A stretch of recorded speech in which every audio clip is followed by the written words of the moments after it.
discussion. Meeting's being recorded.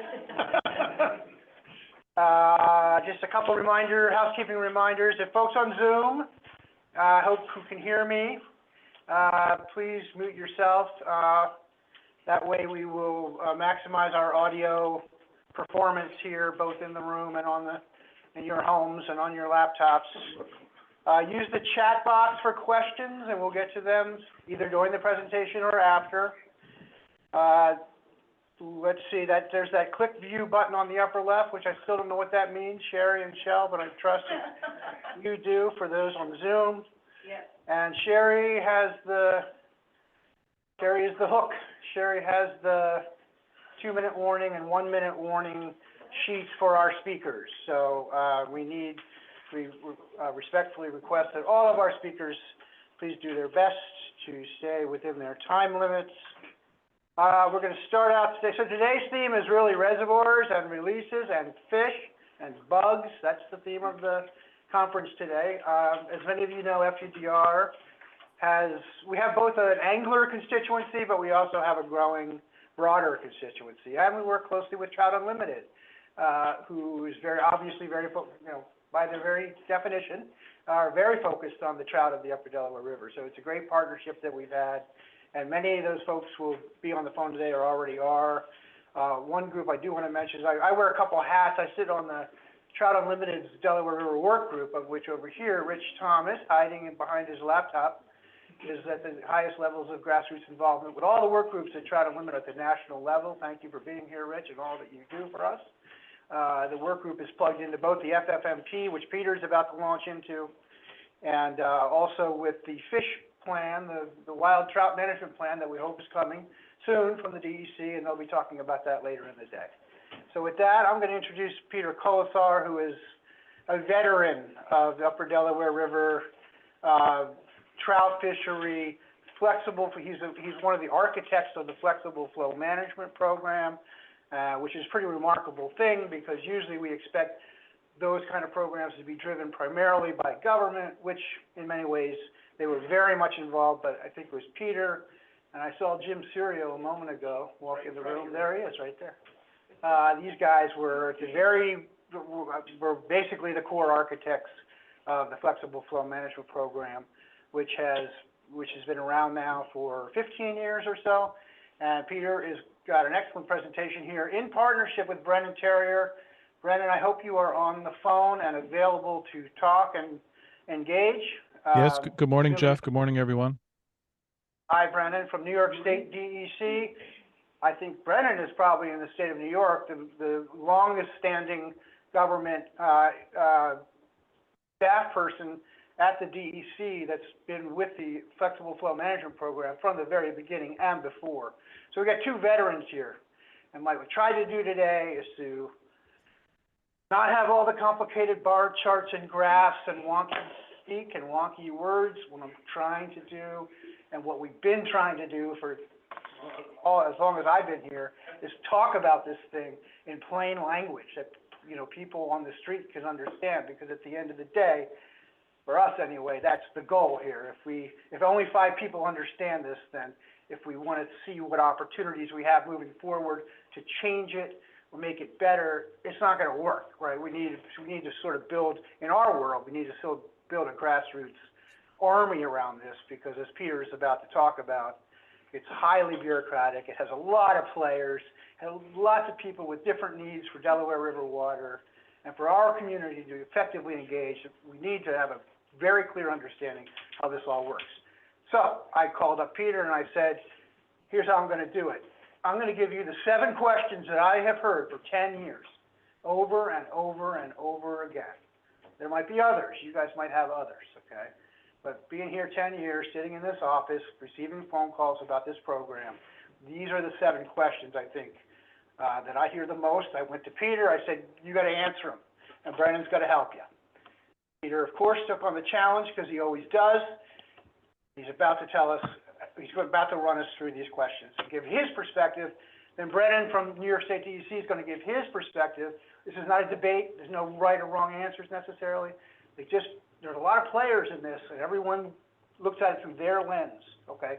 So I hope today sheds some light on this interesting and complex program. Go ahead, Peter, you are on. Well, thank you, Jeff. And thank you for this brilliant idea of the 7 questions. Unfortunately, my response is going to have some charts and graphs.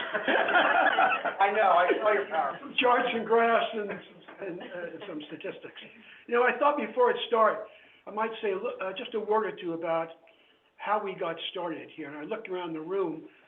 I'm not sure I see anyone who was there. I started back in 2005 working on these issues. Jim Serio had started a couple of years earlier. And what had happened is that by 2004, the famous decree parties, who really run the river, had realized that their release rules were a shambles, and they were pleasing no one, and they had no scientific basis. They made a commitment by 2007 to redesign the rules in a scientific and sustainable way. And they did nothing. They made that commitment, and nothing happened. In 2005, there was a crisis, a thermal crisis in the summer on the river that was of monumental proportions. And FUDR made a proposal for emergency special releases that at first was accepted by the decree parties, and 2 days later they rejected it. The fishing community went bonkers, and that's when I got involved. We got a clear message from the decree parties that unless the fishing community got together, a unified voice and a unified proposal, we would get nowhere. And so I volunteered to do a little analysis, and I thought it would be an hour here or an hour there. It turned out to be full-time work for me and 2 students from Columbia for a couple of years until 2007 when we got the FFMP in place, and Jim played a very big role in that. Basically what we did as outsiders was to provide a framework for the solution that the decree parties didn't have. We met a need. They weren't prepared to meet that need, and it turned out that we had some ideas that were a little bit different than what they were using. Quite a struggle, and we've kept at it all these years on issue after issue because the original FFMP was very imperfect. We knew that. We knew it, and partially because the decree parties, in implementing the basic ideas we proposed, didn't implement them fully. Basically, summertime releases, the original FFMP, were small. Summer of 2008 really revealed that, and so we've continued on that stream of trying to improve things ever since. So my role has been a curious one, being an outsider through the real decision process, but being partially an insider through relationships we established, and a role as being both an analyst and an activist. And so with that as kind of background, let's get into it. I realize that I'm going to give you sort of personal perspectives, hopefully based on some facts. So here we go. I love this title, 7 Questions About the FFMP. Here they are. What is the FFMP? Why is it so important to us in the fishery and to the local communities?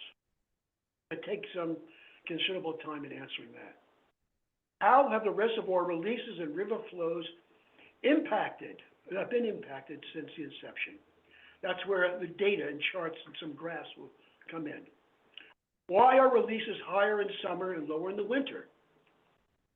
Why do reservoir releases drop precipitously on October 1st? Those 2 questions are actually tightly linked, as we'll see.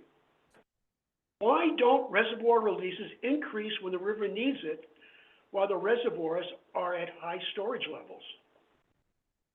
6, why is the thermal bank so small and the triggering temperature is set at 75 degrees Fahrenheit, when we all know that trout are happier at 68 degrees Fahrenheit? And a kind of bottom line question that I hope many of you will join in on. Question 7, what can we do in the next year, 5 years, particularly the next 5 years, 10 years to improve reservoir releases to benefit the trout fishery? So here we go. Question number 1, what is the FFMP? Why is it important to the fishery and to the communities? Sure, if I can get rid of this, how do I get rid of this little marker We have here? someone in the other room doing it. Oh, okay, great. So, the short answer. The FFMP is a set of rules that have been adopted by the parties to the 1954 Supreme Court decree. They are the states of New York, New Jersey, Pennsylvania, Delaware, and New York City. These are the states that border on the Delaware. They have the legal right and obligation to manage the water, and these are the rules that they have adopted for releases from the 3 dams on the headwaters. FFMP was adopted in 2007.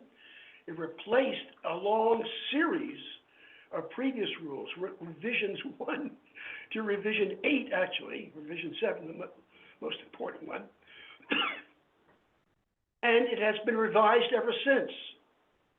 Latest revision, FFMP 2017, is in effect now, and it will remain in effect until 2020. So that's what it is. It's a set of rules. Complicated. The rules are posted on both the website of the Delaware River Basin Commission and on the website of the Delaware River Master. If you're not a lawyer, you may not want to try to read those things. Okay. Why is it important? Well, the health of the trout fishery depends on the magnitude, consistency, and the temperature of the river flows. These flows are largely determined by the releases from the dams. Not entirely, because Mother Nature plays a very big role. And they're influenced by the releases.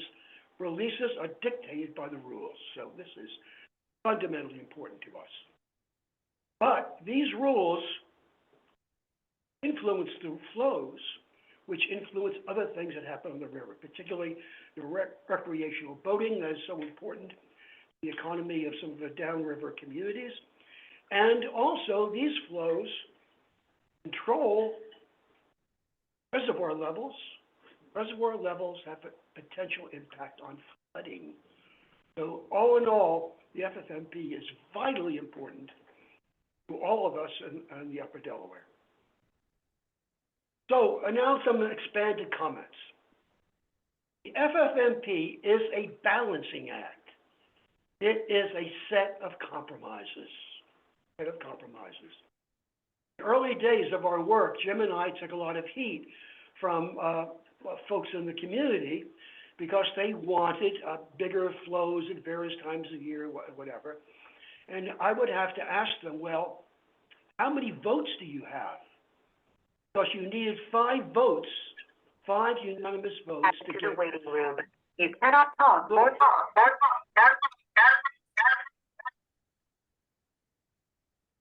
Somebody needs to mute themselves on Zoom. Okay.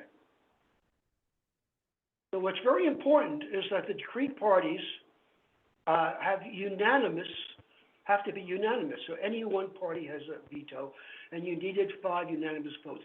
Therefore, there are compromises, certainly among the decree parties. We have conflicting interests, and compromises with the fishing community.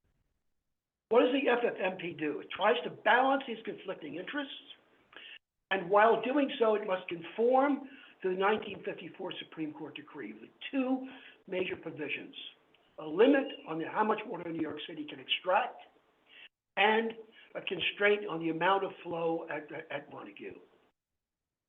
On top of that, here's what the FFMP explicitly tries to do. And this, in the documents, they say, these are our goals. Goal number 1, as often happened, we've had many times we have representatives from New York City here at our meetings, including Mr. Paul Rush, very important man who manages these reservoirs, and says, above all, my responsibility is water supply for New York City. That's why the dams were built. A sustainable water supply, and it's not just New York City, it's also central New Jersey. New Jersey extracts water from the Delaware also. The cities of Philadelphia and Trenton are also impacted. So that's job number one. Everything else is subservient to that. Second, flood mitigation, particularly below the New York City reservoirs. Now that's another issue of compromise, because there are many constituents downriver by Trenton who would like to get flood protection there. There's an issue of how much can be done with the resources available in the reservoirs. So flood mitigation, particularly below the reservoirs. Propulsion of the salt front at Trenton.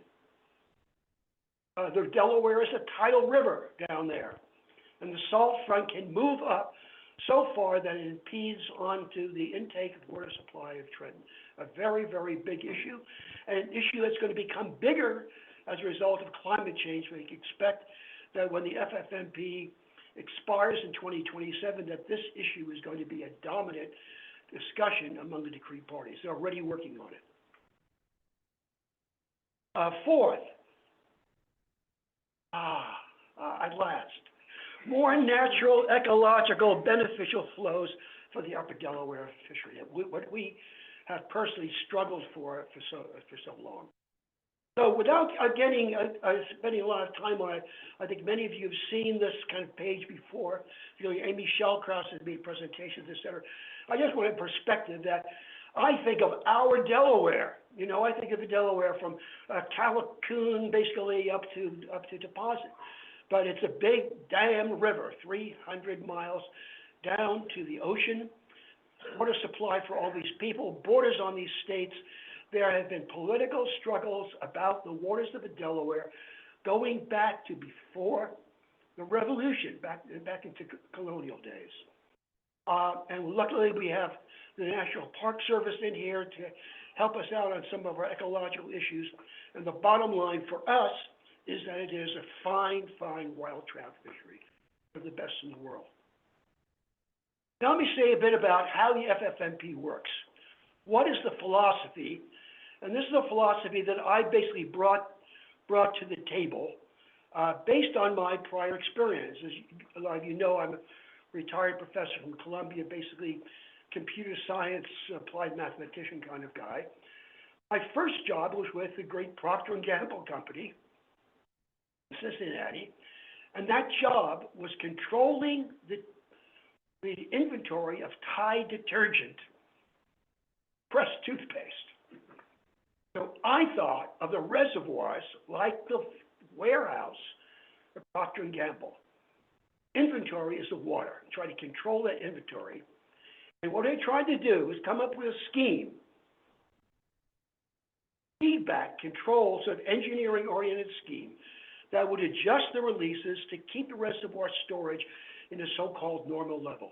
The chart before you is a chart that comes from the FFMP document. It's been part of the thinking of the decree parties in New York State and New York City for a long time. It basically shows the desirable water levels, and the top line, L1, is trying to keep the water level in the reservoir at or below that blue line. Why at and below blue line? Because in part of the year, they're trying to have voids in the reservoirs for flood mitigation. And to try and keep it above the green line, that's so-called normal, so-called L2 reservoir level. So that's the basic philosophy. And you continually, watching the water that's in the reservoirs, the water coming in, the water that's going out, the season of the year, adjust things to keep yourself in that level, okay? That's philosophy number one. Dominant concern, water supply. Don't run out of water. Keep yourselves at all costs above the line, the red line, okay? So that's kind of an idea. And there's an element of risk. There's an element of risk. We had the drought of the century in the early 1960s, in which the city came perilously close to running out of water. So their fears are not unfounded. They're not unfounded.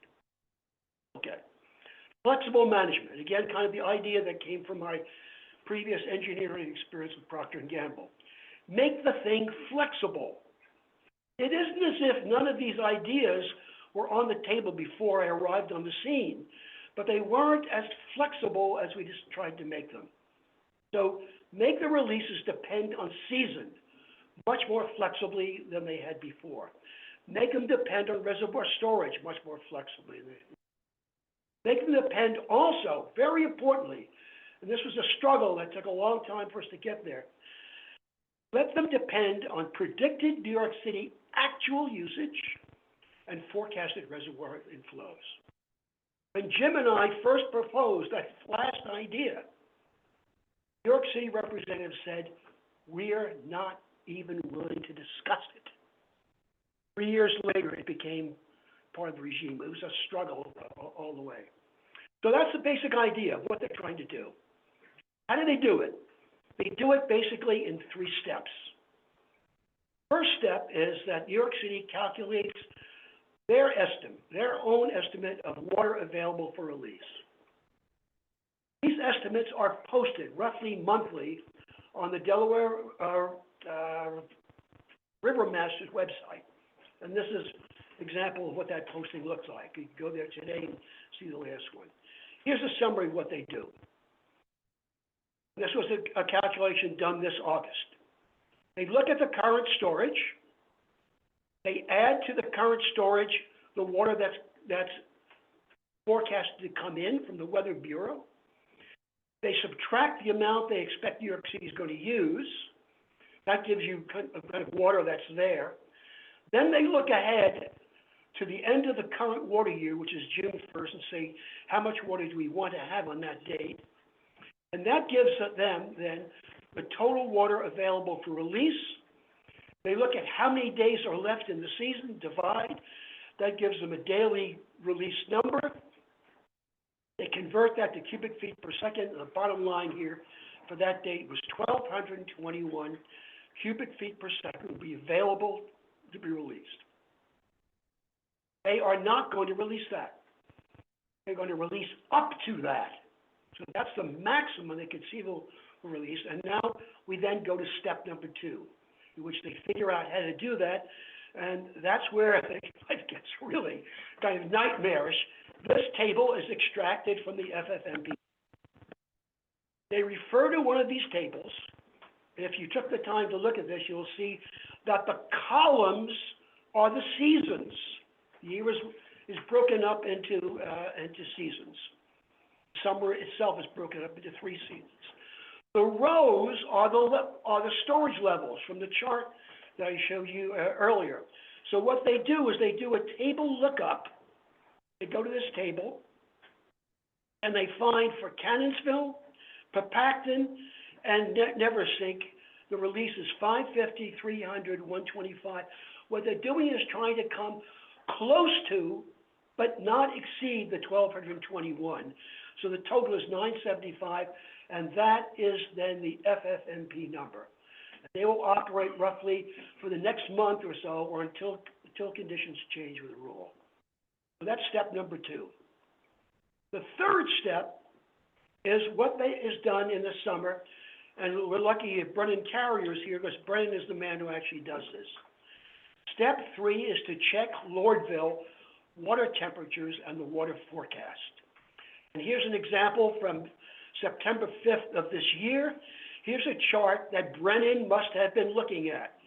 This is a chart of water temperatures. It's a kind of oscillating chart from Lordville going up. Brennan's looking at this. He's getting worried. It's getting close to the 75-degree limit that the decree parties have adopted. He goes and looks ahead at the Binghamton forecast and sees ahead that he's getting 88, and 90-degree forecast. Brennan thinks that we are going to be in trouble, and he calls for an emergency. Now it's pre-orchestrated release. He asked for 8 hours of additional 100 cubic feet per second in an attempt, which was successful, to keep the water temperature from going above 75. So that is the FFMP and how the FFMP works. So let me pause for a moment here and see if Brennan would like to, add some corrections or comments. No, I think this has been excellent, accurate so far, very informative. I think the temperature forecasting is one of the I should say I'm the least reliable component of it so far. The temperature forecasting can be a challenge at times. There's a lot of factors that go into it, and we're also at the mercy of the forecasting accuracy as well. So it's we're several layers below the actual phenomenon we're trying to prevent, which is warm water, a peak water temperature of 75 degrees. Sometimes we make releases that turn out to be unnecessary, and sometimes we have a prediction that it won't exceed 75, but then it does due to the environmental conditions. I think for the most part, the years we've been doing this thermal forecasting have been pretty good. I think we're improving our skill at it. But I guess that's time will tell. Oh, great. So, yeah, we're going to say more about this thermal as I go on. But Peter, we're sorry. Yeah. We have 22 minutes, just time check. Thanks, okay. I should just emphasize that Brennan is making a gamble. Anytime he makes a decision in the face of imperfect information, and it's a tough thing. Okay, so let's march along. How have reservoir releases and river flows been impacted since the inception of the FFMP? This is a complicated question because you've got to consider the complexity of the river, the many river reaches, East Branch, West Branch, main stem, etc. And it's impacted by the weather, and you're concerned about different fish, etc. And the FFMP has changed substantially over the years. Here are a few main points. First of all, Jim and myself and our little coalition back in 2007, our goal was a simple one. Keep the worst things that were happening on the river from happening again. And here's an example. July 2005, this crisis, air temperatures were 84 degrees. Water temperatures at Hankins reached 82, which is lethal to the trout. Reservoir storage was 92% capacity. The release from Cannonsville was 151. Intolerable. We said, that cannot happen again. That was job number one. And I would say we have succeeded in that, okay? Both Rev 1 and Rev 7, the previous rules, permitted spring and fall releases from Cannonsville to be as low as 45 degrees, 45 CFS. And Rev 7 permitted 60 CFS this summer. Under FFMP, this can no longer happen. So we've had at least a partial success, but that partial success originally came at a bit of a cost. Overall, look at what's happened over the years. From Revision 1 in 1977, the original rules, through to Revision 7, to the original FFMP 2007, to FFMP 2017, and just look with me at Cannonsville. Revision 1, 325, people were happy in those days during the summer. Revision 7, 95. Original FFMP 260, which we knew was too low. We fought with the decree parties and we lost. And now FFMP 2017, 500 CFS. So these are the releases that you get when storage is normal in the summer. Fortunately, in the history of the FFMP since 2007, the weather has been kind to us, and we have managed to stay in L2 almost all of the time. We have been a little bit lucky. I took a look at Lordville, which is particularly important because it's the lower part of the river that we want to try to keep cool. I looked at Lordville flows since the FFMP was in place. That's the blue line. On average, they are about 2,000 CFS per day during the summer. And look at those minimums. The minimum average is about 800. So the FFMP is giving us a kind of protection downriver at Lordville. Now, an interesting thing is the next slide which comes from the famous habitat model that was used in designing these release rules. Look with me at the top graphic, which is habitat for adult trout at Lordville. And by being at 2,000 CFS, we are, luckily, I don't know how the hell this happened. We were shooting for something like this, but it turns out that over this period from 2007, we have had our releases on average at the optimum. And it makes some point, actually a new one to many of the fishing community. Higher releases aren't always better for the fish. Jim and I always were thinking of the fish more than the fishermen. And so for fishing conditions, you might sometimes want higher releases, but when you do that, you don't get more habitat for the trout. So think about if you had more water to release, how would you do it? My thoughts are you put it into a thermal bank. Okay. I'll blow by this chart a little bit because it reinforces the other points. Basically, just look at the following. The blue line is Rev 1. That's where the whole game started in 1977. It's low. The green line is where we are now, FFMP 2017. And the green line is much higher, and it's very close to the yellow line, which was the recommendations of the Joint Fisheries White Paper of 2000. So I'd say, from my own point of view, we've made a heck of a lot of progress. Continuing, talk again about thermal, which Brennan was speaking about. First of all, a great success, I think, is that we've got the thermal protocol institutionalized.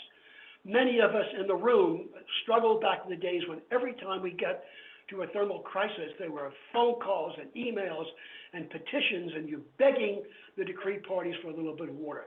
So now we have an institutionalized program. Brennan's managing it, and he's managing it on behalf of the DEC and doing a heck of a good job at it. This is a relief to us. I'm sure it's a relief to the decree parties. The 75-degree constraint at Lordville has only occasionally been exceeded under the protocol, and when so, only slightly. So Brennan, he misses a little bit, sometimes a little bit high, a little bit low, but if you look, I don't want to plague you with all the data, which I've looked at very carefully, but basically we are achieving the goal at Lordville. On average, about 4 days per summer, 75 degrees would have been exceeded had Brennan not been doing the job over these years since 2019. Okay. Question 3. Why are releases higher in summer and lower in winter? Well, there isn't always enough water to go around, okay? There's a budget of water. The decree parties actually gave us a budget, and that budget relates to avoiding drought. It's in no one's interest. It's not in the city's interest, it's not in Philadelphia's interest, not in New Jersey's interest, not in the fish's interest to go into drought. So in effect, in designing the FFMP release rules, trying to keep this L2, we had to make trade-offs. And the decision was made by fisheries biologists that not as much water is needed by the fish in the winter as in the summer. So that's the basic idea. We have a budget, and we're trading off releases winter and summer. To go back to that chart I showed you at Lordville, that releasing more summer water isn't always a great idea. So, and we're trying to keep our storage in L2. Okay. Everyone, including the fish, suffer if the reservoirs drop into drought level. Now, there was a joint effort of the New York State and New York City fisheries biologists in 2010 to come up with sort of desirable optimal release strategies. Jim and I participated in that study and provided a lot of information. Those folks had to trade off a lot of fishery biology considerations about the different reaches of the river, the different life stages of the fish, in making trade-offs in the decision. So that's basically the idea of where the summer versus winter changes in the releases came from. And they did that using quantitative analysis, using the OASIS and USGS habitat models for those trade-offs. Tough question. Why do they drop off so precipitously October 1st? First, the levels drop in the winter for the considerations I just mentioned. But second, the drop from Cannonsville is rather severe to assure that the brown trout that spawn in the fall make their reds in areas that don't get dewatered later in the winter. That's the basic idea. That judgment was not made by any of us. It was made essentially by the joint team from of fisheries biologists from New York State and New York City. The utility of this sudden and large change from 400 to 150 could be, perhaps should be reconsidered. I think we have to look at what the experience has been and whether that is too dramatic. Question 5, why don't reservoir releases increase when the river needs it, when the reservoirs are high? Well, they do. They do, guys. Okay. For example, on June 1st, releases could be 600, 550, or 500 CFS, depending on the storage level. That's part of the design. Perhaps they don't change as quickly or as dramatically as some fishing people would like to see. Right? I direct your attention again to these two charts from the FFMP documents. For flood mitigation, releases are notably higher when the reservoirs are above the L2 storage level, okay? And releases drop sharply whenever storage drops into L2. We actually haven't seen much of that because we've been in L2 almost all the time. So the releases have been quite stable, and I think many of us who fish the river frequently are happy to see that. Okay. I'll just fly by that in sense of, okay. Question dear to my heart. Why is the thermal bank so small and the triggering temperature is 75 when we all know the trout are happier at 68? First of all, let's talk about the target. The 75-degree target, very controversial, is there for, I think, 3 reasons.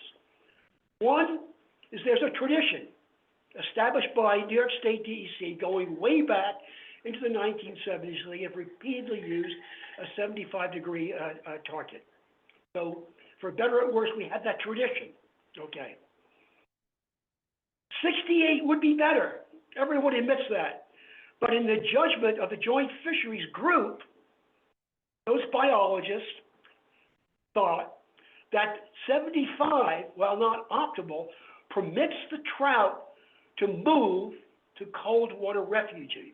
So it's a partial solution to the problem. Third, I plead guilty to this because I did a lot of the statistical analysis.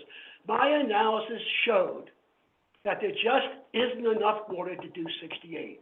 It cannot be done. It cannot be done. But that analysis also showed that 75 was feasible, and we did win a partial battle because there was a point in time when the decree parties were proposing 77 degrees. All of this could be possibly reconsidered. But the current bank size, 2,500 CFS, was set by the decree parties without giving us any justification. The number was, I would say, quite picked out of the air, but picked related to other traditions, other computations, and partially included in the Supreme Court decrees. So it's not a crazy number, but without complete statistical justification. Luckily, it's worked these 5 years, but we had a close call in 2020. My own estimate is that we could well increase the 2,500, and that water is there to do the job. There is not enough water for everything, but it's enough water to reasonably substantially increase that bank. Okay, let me pause for a moment again for Brennan to chime in here on corrections or comments on things I've said so far. Yeah, I think to go back to the size of the bank, both historically I think the justification is that essentially it was a internally negotiated compromise. That, like you said before, there's a water budget. There's a lot of different seats at the table, and we have to reach a unanimous consent on it. The Upper Delaware fisheries is not a priority for several other of the basin of the parties, and New York State and Pennsylvania, that is a priority for us. So it's a negotiated compromise. Like you said, I think the actual mechanics behind the number we could spend hours talking about. This is not the forum for it. But like I said, I think if you look at the decree parties, it can be frustrating at times. Our process is about as good as it gets in terms of multi-state water negotiations. If you look at Colorado, if you look at the Colorado River, if you look at Nebraska versus Colorado, Montana, Wyoming, and North Dakota, if you look at the ACF Basin, they don't have the same collegial cooperative negotiations that we do. They're settle things with high-powered lawyers, with Supreme Court cases, states trying to annex the land of their neighbors. The Delaware decree parties is about as good as it gets. And the next step is, will 2,500 be sufficient in the future? I think that's a much broader question. If we're looking at higher air temperatures to be experienced typically, that's going to affect the water temperature in the stream, the water temperature in the reservoirs, possibly the groundwater temperature. We have to be looking forward and prepare for that and see what level of protection we can offer and what the other factors that go into that are. So that's a big question. It's not just about the bank. It's about what the whole ecosystem and the whole operational uses are going to look like. Great. Okay, so I'm watching, we do have some time here. My watch is correct. And we get to a point where I think we would like to get some participation from the audience, both here in Hancock and those who are on Zoom. So question 7, what can we do in the next year, 5 years, 10 years, to gain improvements in releases to benefit the Upper Delaware wild trout fishery? So these are my responses. First, keep watching the river. The river doesn't speak for itself. You know, the river is there. Keep watching the river conditions, the politics, and support your conservation organizations. And I say particularly thank you for inviting me, Jeff, but I mean this sincerely, particularly FDR. They are the most powerful spokesman for the river. We are lucky to have them. So by all means, anyone who's interested in the river really should be supporting FUDR and make yourself part of the political process. Press for an increase in the thermal and yo-yo release banks and consider integrating them. So that's a very technical issue. I hope we'll be able to bring that before the decree parties, perhaps through resurrection of this SEF committee. I firmly believe that the statistics are there to make that case. Request a new trout mobility study to determine what happens to the trout in the main stem under thermal stress conditions. We really don't know. The last such study was done way, way back in the ancient days. So if we knew how the trout really behaved, we could make a clearer articulation of what water conditions those trout need. Request that the white paper team be reconstituted, perhaps through the SEF committee, to review the work they did in 2010. A lot has happened since then. We've learned a lot about the river. We've a lot more data. We've learned how the FFMP works. And to review the work that we did on the SEF committee in 2018 that Jim, Jeff, and I were part of, our report on thermal mitigation. Also study and learn from New York State DEC, that is Brennan's actual implementation of the thermal mitigation protocol. A lot has happened. The data is there. There's a lot to be learned, and I think we could look for possibilities for improvement in the release policies on the basis of facts. Urge the decree parties to carry out and communicate about the many environmental studies that they committed to in FFMP 2017.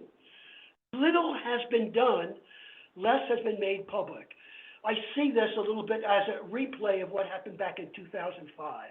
The decree parties have repeatedly made commitments to do studies, important studies, that have not been carried out. And when they do that, they tend to do it in private, and those of us in the community who are interested don't really know what's going on and don't have the opportunity to make our voices heard. And finally, again, it's going to get personal, a little bit of a personal thing.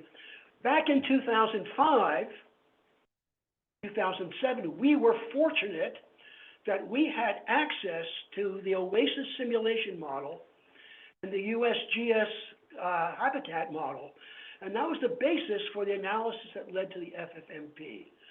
We no longer have access to really usable, updated versions of those models. They've been promised, they haven't been. If fishing community, if say FUDR wants to mount an analysis to try to request changes in the FFMP, we are not in a position to do the analysis that's be necessary to do that. The DRBC is really the party that can make that happen. So these are my points, my suggestions, and let me pause there and kind of open the floor to everyone and anyone who wants to comment. Perhaps Brennan first, perhaps. No, I think all those are valuable participation from the community. I think that's this is a good list of mobilization.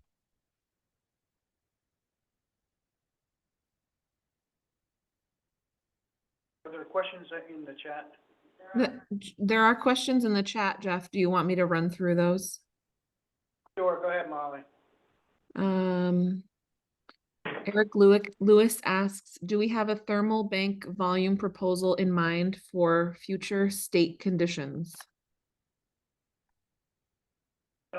I would say no. My analysis indicates it can be bigger, but we haven't really carried those calculations out entirely. I apologize, Peter, we have 10 minutes, so. Yeah, that's what I thought, yeah. I thought maybe this is an antique watch, and sometimes it stops on me, so I was thinking. Well, I'll ask a question. There's Yeah. a very common notion among I hear from the angling community, that the city has an 800 million gallon day allowance, but they actually don't, for their diversions, for water supply, but typically they're only extracting 550 or so. And the perception is that the gap there is should be available, at least in part, for the fishery. And I want you, Peter, to say why that is it's not accurate to think that way, right? No, it is accurate. Let me go back. Let's go back, because that's exactly what they're doing. Let me go back to this page here. Here we go. These are the calculations that they're doing, you see? And this was, though, the struggle in 2007, because the decree party said, in any analysis that we did, they said, you must do analysis that assumes that the city takes 800 million gallons a day. And that's what condemned us to using the low releases. Otherwise, we'd run out of water in the drought of the 1960s. We argued for years against that. And so when the city introduced their OST program, they do the calculations on the screen before you. Look at the current storage, add forecasted inflow, subtract expected diversion. Those diversions are not 800. Those diversions are what the city believes that it will use. So this has been the major advance that's permitted us to get the releases that were called for in the white paper. That's what permits us to have 500 CFS in the summer from Cannonsville. However, these calculations also show 1221 available, and the next page shows that they release 975. So there is some more water available. This happens month after month after month, and I've charted those results. So this is what convinces me that there is enough water in the system to increase the thermal bank, or to make some other small adjustments. Yeah, I would say that the short answer to that is that the difference between the city's allocation of 800 and their current usage is the reason why we're on this table 4G at 500, 150, and 115, and not on the table 4A or even the table 3 releases. That excess quantity between the allocation and the actual usage is what gives us this extra releases. To Peter's point about higher level tables, I think there could be a table 4H or a 4I representing even more water availability. That's definitely possible. I think you're getting into the trade-off of benefit and risk there. Other parties, like I said, that this isn't a priority for them, and they would be taking on risk without seeing any of the benefit. But definitely higher level tables is a possibility. Molly, I saw some, go ahead, Craig. Two more questions in the chat and Craig also. Sorry, do you want me to keep going with what's in the chat? Yeah, Craig, if we could hold for 1 second. Sure. There's a couple questions I saw about the thermal bank, Molly. So let's see. Gary Tackle says, great presentation, thanks. Couple of questions. The first one is, as well as considering temps and fish optimization, is there also a focus on the broader ecosystem that impacts the fish, namely insects, populations, diversity, habitat, etc.? I would say insufficiently. I'm not sure to what extent the Joint Fisheries Group that did the white paper were really fully concerned with that. That is one of the issues of dewatering, and one of the reasons that it's very, very important that we don't go down to the low flows. Many of you have seen the wonderful photographs that Lee Hartman took years ago at Lordville that show the banks totally dewatered.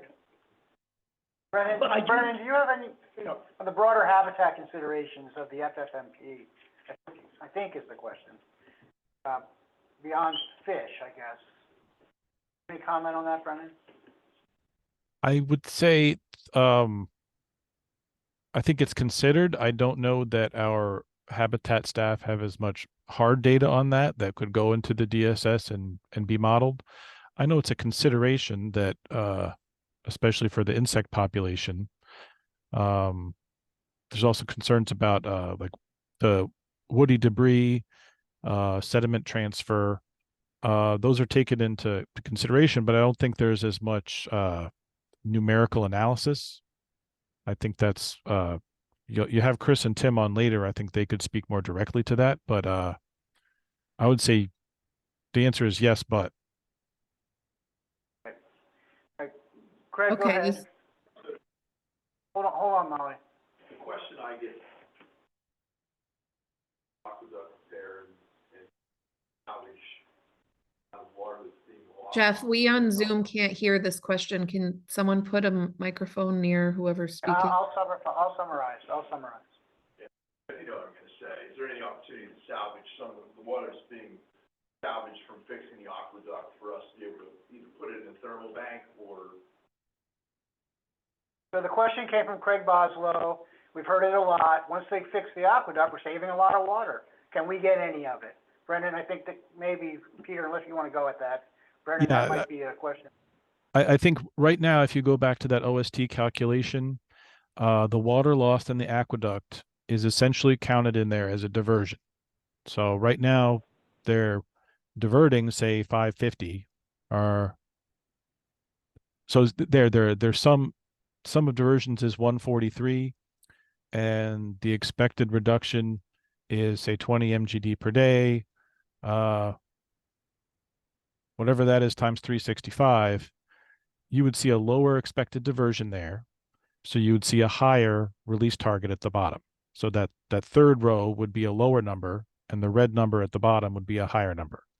So because of the aqueduct fix, we will have a higher likelihood of being on higher level tables. So yes, that savings in the aqueduct leak fix will be reflected in OST calculations going forward. And I would just add kind of yes, but, because there's also consideration that New York City is also balancing its other water supplies and water quality and Croton, and balancing the cost of operating Croton. So it would be nice if all of that saved water accrued to us, essentially. Whether it will or not depends on New York City policy, and there's a lot at play there. Molly, we have time for, I hope that answered your question, Craig. And Peter, I hope you can hang out for the day. And Sure, I'll be we'll have more time maybe at the end of the day. Sure. Molly, is there? would There you- are a we few have more time? questions, yes. Go for it. The second part of that question is, any metrics to demonstrate the great successes in FFMP establishment are having the desired effect on the fishery? That I don't have information on. I mean, I've got the information on the flows and temperatures.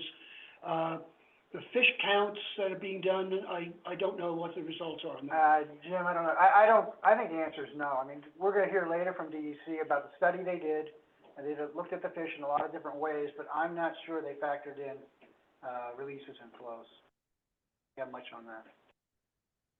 Okay, I think again, because each year is so different under the FFMP, we've had very wet years, very dry years, and very normal years, I guess. It's hard to say what effect that has on each life stage of fish. That if you have a dry year, is that going to affect what your adults look like 3 years later? It's a hard question to answer. I think one metric is that the classification is going up. Tim and Chris will talk about that later. And I mean, just based on looking at some of these the web pages of guides, there are some pretty big fish being taken out of the river. It's a purely qualitative. Got one. Yeah. Oh, yeah. Molly, we're gonna hold on I'm gonna let Tom answer a question here and ask a question, and then we're gonna have to go to the next speaker. I think it's related to a question before too, and thank you, this is a great presentation. So going back to the diversions and the savings of water through the, carrying the aqueduct. Is there an effort, and maybe this is a bigger question, is there an effort in other states to save water generally? Because it seems that if one of the goals is to keep the salt front from moving, that, water savings in Trenton, Pennsylvania, New York City, et cetera, is all gonna help that. New York, I think New York City has actually reduced its per capita consumption pretty much over the years. Having been a New York City resident for a long time, I believe pretty firmly it could do a lot more, but, we'll see, yeah. It's a complicated issue, Yeah. I understand it Yeah. completely. I think the city of New York is widely recognized as implementing a very progressive, water conservation program for a long time now, and is pointed to as the success story on that. And I think Philadelphia is coming along there too. I don't know as much there, but, I think that is happening. All right, we gotta shift gears here. Okay. Thank you, Peter Jeff, Colasar. Jeff, We can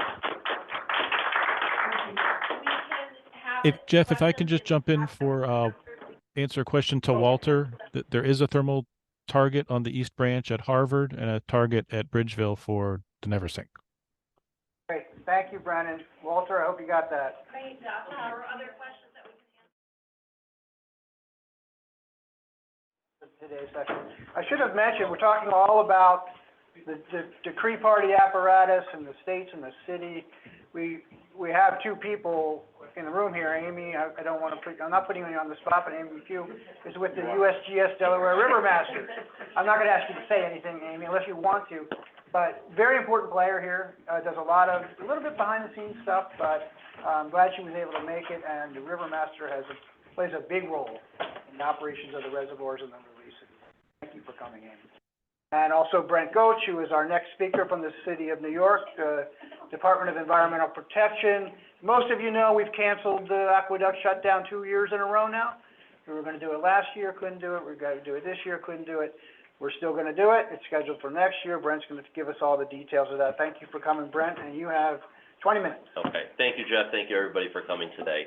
As Jeff mentioned, my name is Brent Goach. I'm with the New York City Department of Environmental Protection. I'm the technical advisor for reservoir releases. And as Jeff mentioned, we're gonna talk about today, the Delaware Aqueduct shutdown, the related repair project.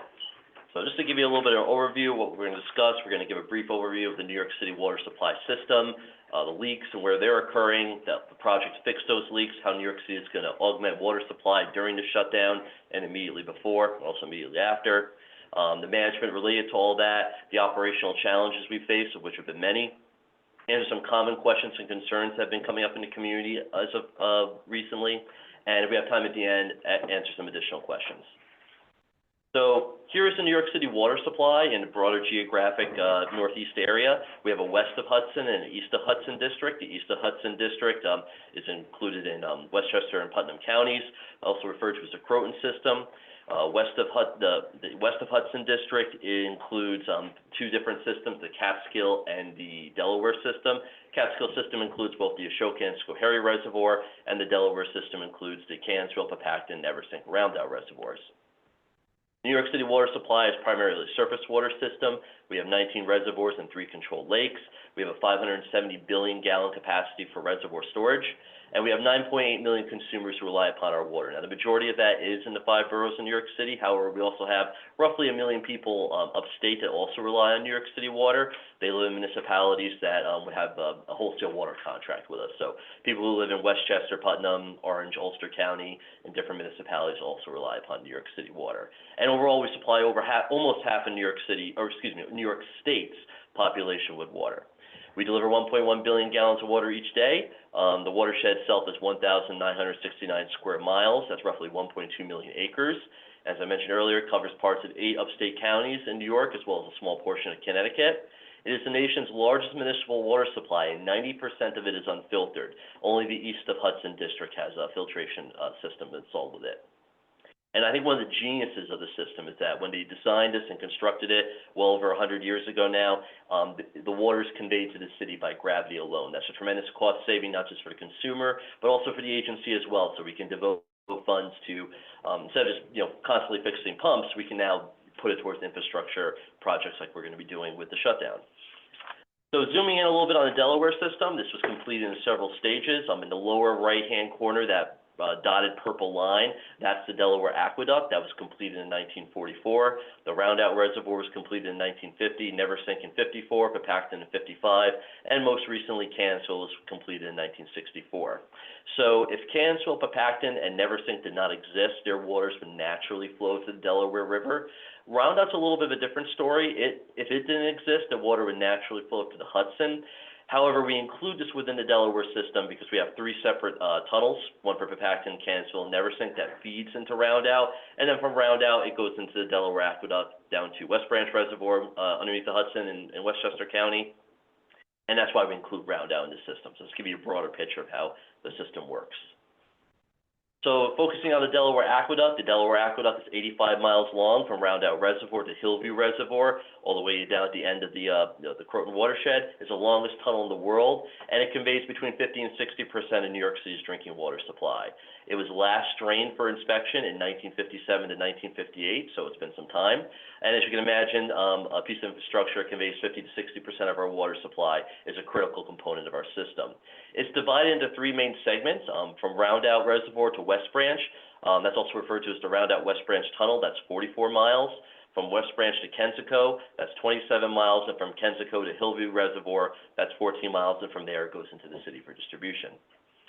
So why are we here? Why are we doing this shutdown? What's this repair project all about? Well, it all started back in 1990 when several leaks were discovered. The first leak was discovered near Central Hudson Gas and Electric Facility near Roaston. That's just north of Newburgh, if you're familiar with that area in Orange County. Essentially what happened was some people were outside, they saw this water bubbling in the Hudson. What's that all about? An investigation occurred, and they said, oh, that is actually, it was determined that, in fact, it was coming from the portion of the Roundout West Branch Tunnel that's underneath the Hudson. A couple years later, they found another leak that was occurring in the Ulster County town of Warsing. That's near the village of Ellenville, if you're familiar with that area. That's a lesser leak, but, still one that has to be dealt with. And taken together between those two leaks, it's estimated that about 30 million gallons of water a day are lost. Far and away, the bigger issue is near Roaston. That's 95% of the leakage is occurring there. And we're not overly surprised that the leaks are occurring in those two locations. When they were constructing the tunnel many, many years ago, I'm not a geologist, but my understanding is the geology of that area was difficult and not particularly stable. This is why the leaks are occurring in that location. So just to focus in on the geographic picture a little bit more, you can see up in Wawarsing, that's where that particular leak is occurring. And that's a relatively simple fix to do once the tunnel is shut down. Grouting needs to be redone, a couple other things need to be shored up, but it's a relatively quick and simple fix. The much bigger, much more expensive and difficult project is going to be occurring underneath the Hudson River, just north of Roaston. So before we go any further, just want to hit home the fact that this is the largest and most complex repair project in New York City's water supply's 180-year history. The total program cost is expected to be about $1 billion, and the goal of the project is to fix or eliminate the leaks in the Delaware Aqueduct. One of the big questions we get asked a lot is, you knew about this back in 1990, it's 2023, why is it taking so long to fix this? And the reason for that, this is a very, very complex project. There's a lot of engineering that had to be done over those years, a lot of design work. It was a very iterative process, had to go back and forth as new data became available. There was a lot of regulatory hurdles that had to be overcome. And furthermore, there was a lot of predecessor projects that had to be put in place before we could actually shut down the tunnel. That includes UV disinfection facilities in Croton, filtration facilities in Croton, some pump stations, which I'll talk about in a little bit, connections to different city tunnels. There was a lot of different expensive predecessor projects, which is why it's taken from 1990 to today to get to this point. So what's the solution for Roundout West Branch Tunnel? Well, essentially, we're going to be creating this bypass tunnel. The bypass, so the blue line you see on your screen there, that's the original Roundout West Branch Tunnel. The yellow is the new the pipes that are going to be put into place, the new tunnels. So essentially, when this is all complete, water's going to come down the original tunnel. It's going to hit this, the new yellow tunnel. Think of it like a big elbow. It's going to go around the problematic section underneath the Hudson, and there won't be a leaks. We're going to be bypassing the section where where leaks are occurring. And this is about 95% complete. The new shafts have been drilled, the new the new bypass has been put in place. The only thing left that we have to do is to actually do the connection from the bypass to the existing Roundout West Branch Tunnel. And unfortunately, it's been taking so long because this is a difficult piece of the project. It's also very much reliant upon conditions. So it's taken this much time to get to this stage. But again, we're very, very close to getting this project done. So the project itself is expected to take about 5 to 8 months, during which time the Delaware Aqueduct will be shut down. And how is New York City going to augment its water supply? Because as we heard earlier, we have potentially up to 800 million gallons that we can take from the Delaware system. Well, we're going to be relying during the shutdown exclusively on both the Catskill and the Croton systems. The Catskill system, that's a Shokin and Schoharie Reservoir, that's a separate aqueduct. That's going to be supplying us 600 million gallons a day. We have some pumps designed for the Croton system that can pump water from storage there directly into the lower portions of the Delaware Aqueduct that are not going to be affected by the shutdown. That's going to be about 240 million gallons a day. And the Croton system itself is going to supply 290 million gallons a day. I want to make clear, though, that New York City cannot rely indefinitely upon simply the Catskill and the Croton system. During the 5 to 8 month period that the Delaware Aqueduct is going to be shut down, the Croton system is expected to be pretty close to dry, and the Catskill system won't be much far behind.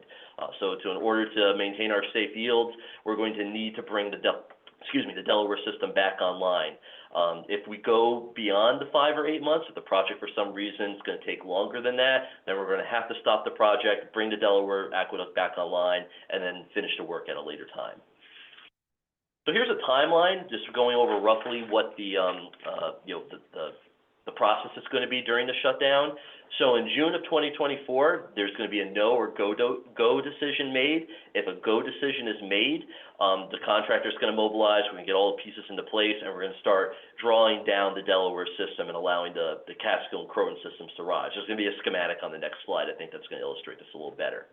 So from October to roughly May, June time period, that's when the actual Delaware Aqueduct is going to be shut down, and the work and the connections and the plugging are going to be made. The reason we're shutting down in October is because city demand for water, as you could imagine, is highest in the summertime, and it starts to go down in the fall, and also that's when hydrologic conditions tend to be more favorable, and that our reservoirs have an opportunity to refill over the fall and winter months and spring months. So again, between October and June, that's when the Delaware Aqueduct is going to be shut down. When the project's done, we're going to turn the Delaware Aqueduct back on and, give the Croton and Catskill systems a chance to rest. So all go or no-go decisions are going to be made on a real-time basis internally at New York City DEP, as well as in consultation with regulatory agencies, other experts in the field. It's going to be used upon the best available data that we have at any given time. There's going to be multiple daily phone calls and meetings, as well as, multiple times a day. There's going to be discussions. And at any point in time, even while we're in the process of, making the connections, if something comes up that requires us to shut down the project, we can do that. There's bailout parameters that we can follow, but depending upon how long we can, how far along we are in the project, to get the Delaware Aqueduct back online will take between 1 and 9 weeks. So it's not an instantaneous thing, but we are prepared to, go back to operations with the Delaware system if we need to. So this schematic here, I think, shows a little bit better how we're going to be managing the system during the actual shutdown itself. So before the shutdown occurs, we're going to be relying heavily, or exclusively, I should say, on Delaware system water, partly because we're not going to be able to utilize that during the shutdown itself, but also because we need to create a void to do the work that we need to do. The Catskill and the Croton systems are going to be not utilized, so they'll be able to get as full as we possibly can get them. And then during the shutdown itself, we're not going to be using Delaware water. Delaware system reservoirs we're going to get them as full as we're legally able to do. And the Catskill and Croton systems will be used exclusively, so they're going to be drawn down significantly. Once the project is done, we're going to give the Catskill and Croton systems a chance to rest. They're going to rise again. We're going to be using Delaware system water when the shutdown's done, and the two systems will come back into balance. And the way you operate reservoir systems is you want them to be in balance as much as possible. The way we're going to create voids in the Delaware system is we're going to be doing our normal, hydrologic, or our normal releases that we're allowed to under the FFMP, as well as our normal diversions. There's not going to be any extra diversions or extra releases to make those voids. So Jeff alluded to the fact that we've had a number of operational challenges over the years. I talked about some of them already, the different engineering design issues we faced, the regulatory challenges, the predecessor projects. We were also supposed to start last year in October. Unfortunately, that was delayed because of lingering supply chain issues from the pandemic. There were some materials that we needed to get before we could move forward with the project, and they weren't going to get to us in time, so we had to delay the year. And unfortunately, we had to delay it again this year for pumping reasons, which I'll explain momentarily. So in the spring of this year, we actually shut down and dewatered the Delaware Aqueduct Tunnel for the first time in close to 70 years. During this time, we did hydrologic tests. We collected data points. Just again, think of it like a dress rehearsal before the main show. So after that test shutdown, or that test dewatering was done, the engineers did an analysis, and they determined that there was going to be groundwater infiltration into the tunnel itself.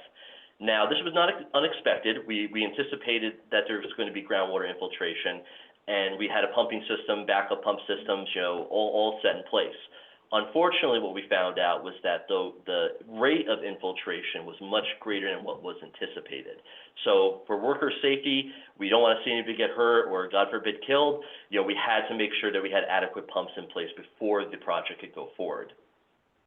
So this graph right here, the blue line on the left shows what the expected refill of the tunnel was going to be from groundwater infiltration. You'll notice that's a much more gradual arc. The pumps that we had originally designed and put in place were able to take care of that. However, the red line on the left was the actual observed infiltration in the tunnel, and our pumps were not able to handle that. So again, for safety reasons, we have to stop and get new pumps. Sadly, these pumps are not something you get off the shelf at Home Depot or Lowe's. They have to be specially manufactured, so that's going to take some time. Not only do we have to get them manufactured, they have to be installed, they have to be tested, backup systems have to be put into place, and that was not going to be able to be accomplished by the October deadline. So as a result, we're pushing it back to October of 2024. So moving forward, what's our plans in place right now? We are currently undergoing an additional dewatering exercise, and that started in October. It's going to wrap up early November. That's to collect additional data on groundwater infiltration and other key data points to make sure that, the pumps that we're going to make are going to be adequate for the job that they need to do, as well as just collect other data so that we're ready to go for next year. So some common questions that we've heard over the last, I'd say, couple months or so. I'm hoping to answer here. If we have time left over, I'll certainly take audience questions.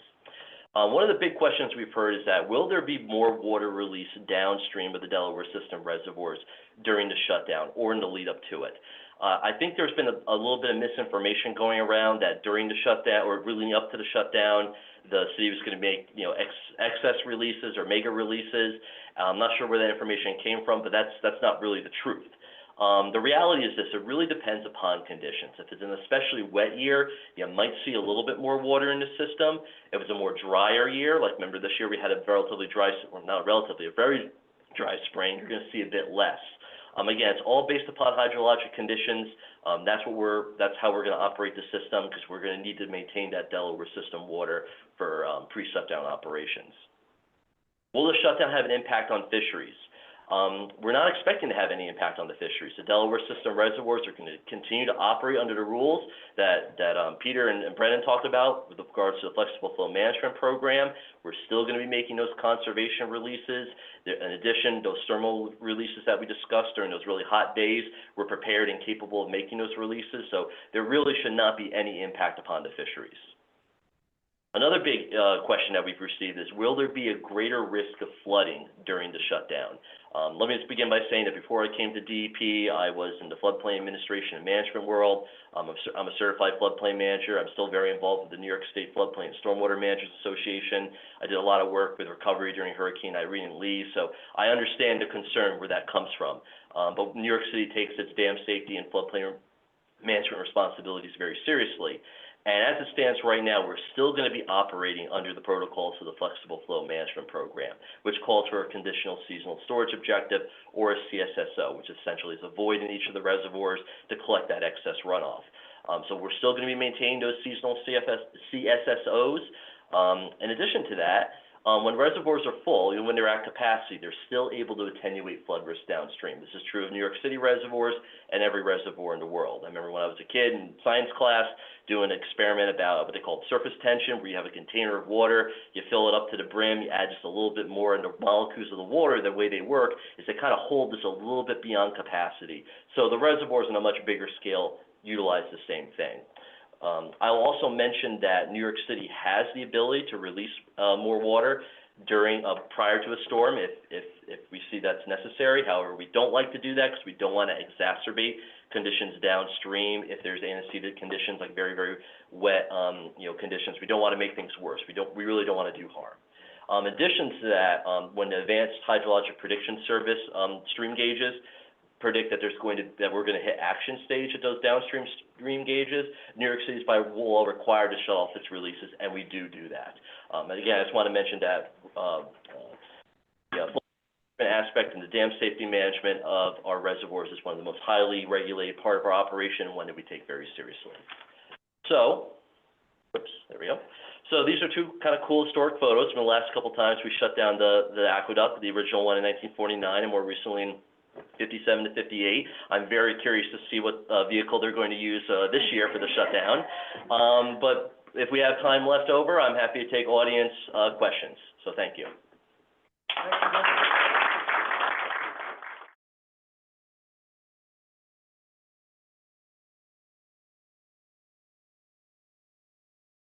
Enjoy your break. And I'm going to tee up the next presentation. Yes, he's on. Chris, I just showed this, told me Chris Van Moren from New York State DEC is on and ready to go.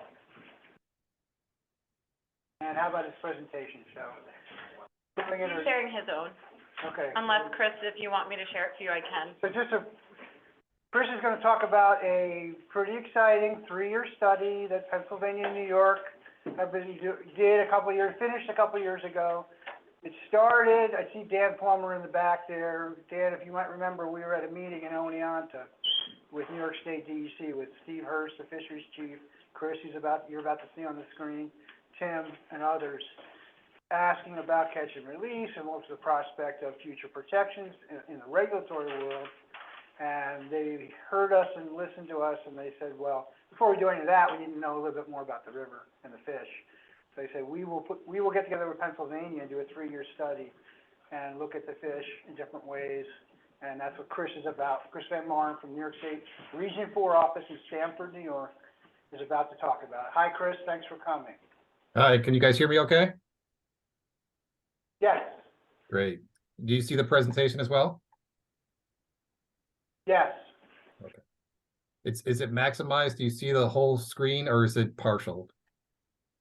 It looks partial. We see it in presenter mode, Chris. It's not full screen for us. Okay, let me see if I can switch that.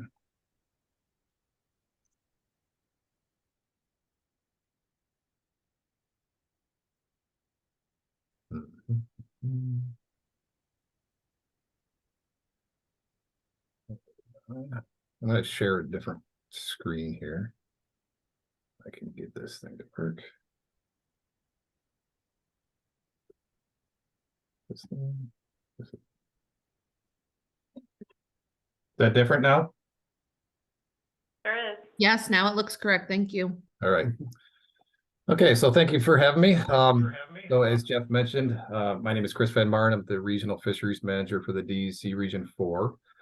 I'm going to talk about the Joint Fisheries Investigation Plan that formally spanned the years of 18 through 20. But we have data here from 2017 through 21. We, as Jeff mentioned, wanted to come up with some baseline data so that we could have an idea of how the fishery was. And, so we worked with Pennsylvania. It's a joint resource. And let me just get right into it here. We can figure out how to advance the slide. Go to this one.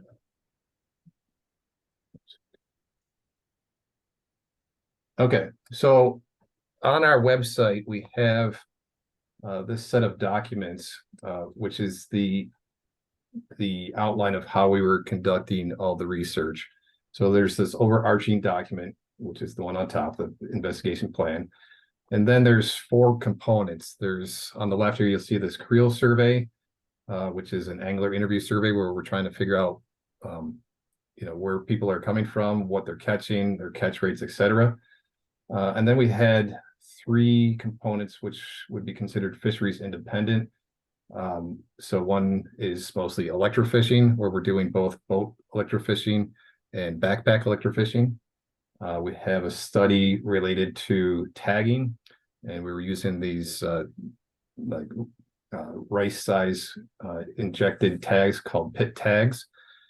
And then we had a study related to counting the number of reds, or the spawning beds. So the primary biologist for this effort, for New York, it was Tim Picorni, and he's actually sitting right next to me. So if he can help field some questions as we get into the question session. And then from PA, that's Daryl Pierce. When we started this project, he was an area biologist. Now he's the area manager. So the biggest component of the survey, as far as our effort, really has been the electrofishing. And as I mentioned, we started this back in 2017. The 17 effort is in this as far as the data, but our efforts were really focused on trying to find the sites that work the best. So we're trying to create a long-term data series that's replicable. When we're looking at trying to assess the state of the fishery and the numbers, it's a lot easier for us to actually use relative abundance, and that's accomplished by going back to the same site numerous times and seeing how things change over time, as opposed to coming up with true numbers for overall length of river. As you can see here, we focused a lot throughout the whole tailwater study on the West Branch. The Creel survey did incorporate the East Branch and the main stem, but a lot of our fisheries independent data focused on the West Branch. And that's, due to the fact that it's the most heavily fished of the three fisheries. And, we wanted to make sure that we gave it its due attention. We didn't have the ability to really do all three. So on this map, you can see there's a set of different dots. The orange dots were the boat electrofishing sites. They're fixed sites. And the blue dots are the backpack electrofishing. The backpack was used to assess the smaller fish or the young of the year, as opposed to the juveniles and adults for the boat electrofishing. You can see in this picture, the boat electrofishing is actually done at nighttime, which is a bit of a challenge on the river. But you end up with, that's kind of our standard protocol for most boat electrofishing, based on the fact that fish tend to be more catchable at night. All right. So I have a series of graphs. So that there's a summary document that we put together a few months ago that's going to make its way to the website here shortly. Our IT folks have asked us to hold off because we're in the middle of a software update, but it's going to be on our website soon. And these graphs that I'm going to present now are actually from that document. So there's sort of big picture summary information here. So this first graph or set of graphs here, we have both brown trout and rainbow trout for the main stem, or I'm sorry, for the West Branch, and then the tributaries to the West Branch. So this is for the young of the year. And so we have sort of estimates of their abundance as far as catch per unit effort. Again, we're looking at relative abundance. And so the number that we use here is catch per unit effort or fish per hour. So for each one of those points across the different years, we have confidence intervals represented here. So from a statistical perspective, given those confidence intervals, this represents a stable population. We did have a few spots where there's data holes, and that's typically related to flows, et cetera. So 2018 was a wet year, and so we didn't get a lot of data for the young of the year. So the top set here are the brown trout, but similarly for the rainbow trout, we had a stable population. If you look at the true numbers here, the numbers of fish per hour, the rainbow trout were pretty much a tenfold decrease. I mean, there's 10 times as many brown trout, I should say, as there are rainbow trout. And most folks are aware of that. I mean, the rainbow trout typically inhabit the lower reaches of the West Branch, the mouths of tribs, et cetera. So the brown trout are the dominant species of the two. So here is a graph or two graphs related to the boat electrofishing for the adults. Again, you can see that within the confidence intervals, it's a very stable population. The brown trout numbers are very high, so we would consider this an abundant, stable population. The rainbow trout numbers are lower, again, based on just the fact that they don't inhabit as much of the habitat as the brown trout. But again, it's a stable population. I mean, you do see variability, as you would in any population, naturally due to changes in mortality, et cetera, but also based on sampling. We're not necessarily always faced with the same conditions from year to year or from month to month when we actually sample.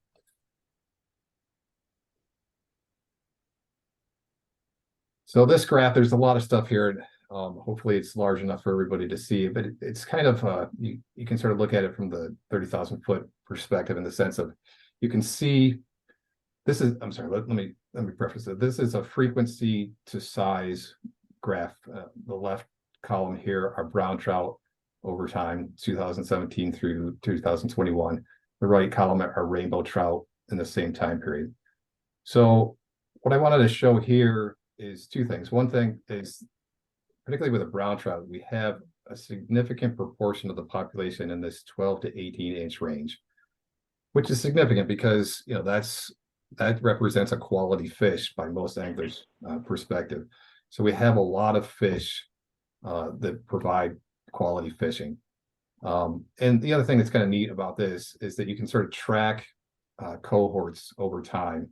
You can sort of see, through this histogram, how things move. Like if you look at this, I don't know if you can see the cursor, this abundance here of like the 9 inch fish, in 2019, moves up a bit here, and you can see now they're up to about 12 inches. And then the following year, they're up closer to 16. So, I mean, that's a real helpful tool as a biologist to sort of get a sense of, how the population is persisting over time, or how different cohorts do. The rainbow trout, we don't have a ton of data because, again, they're in low numbers. But again, you do see an abundance, in that 12 to 18 inch range.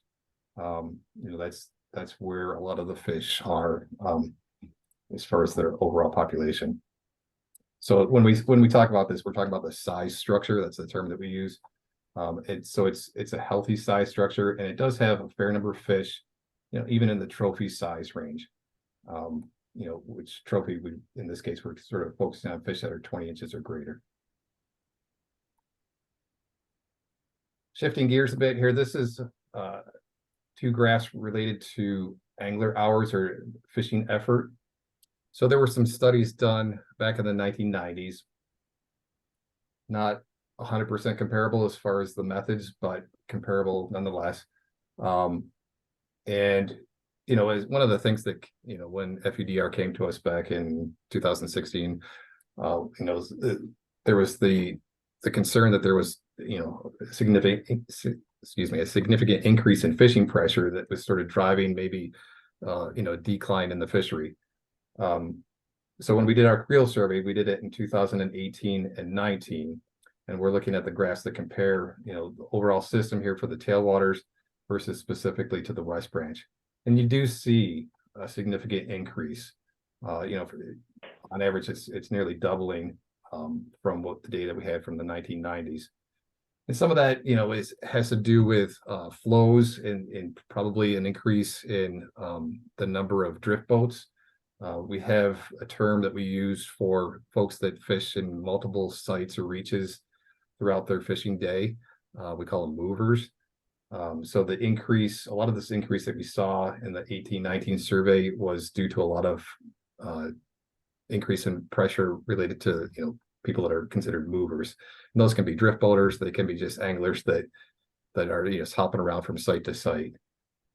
So yes, this did validate, the claims that in fact, fishing pressure has increased significantly since the 1990s.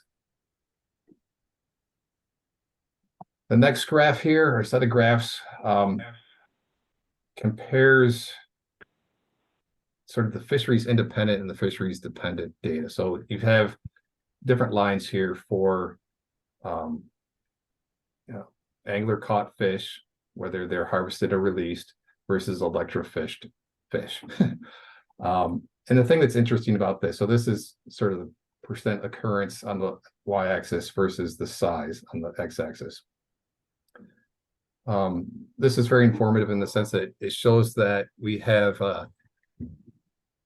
the anglers are catching what's out there. So our electrofishing data is fairly unbiased as far as size structure. We catch, particularly since we're doing, both targeted for smaller and larger fish, we catch a full spectrum of sizes of fish.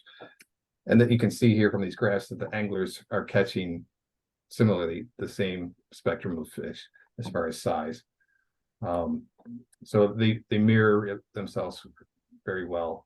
There are a few different nuances here, like, if you look at the electrofishing here for brown trout 19, we electrofish more larger fish, or I'm sorry, more smaller fish than the angling public caught. But that's, to be expected based on the fact that they're probably using gear that targets, some larger fish.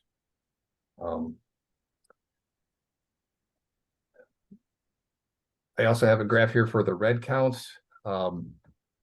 So we had done some historic red counts as well, and I don't have that represented here, but just to say we have, compared to those, we have a significantly larger number of reds represented these days compared to back in the 1990s. If you look at the West Branch here, these are not really labeled, but the left is West Branch, the right is East Chris, Branch. can you hold on just a second? The phone timed out in the room. They just need to dial back in. Okay, sure.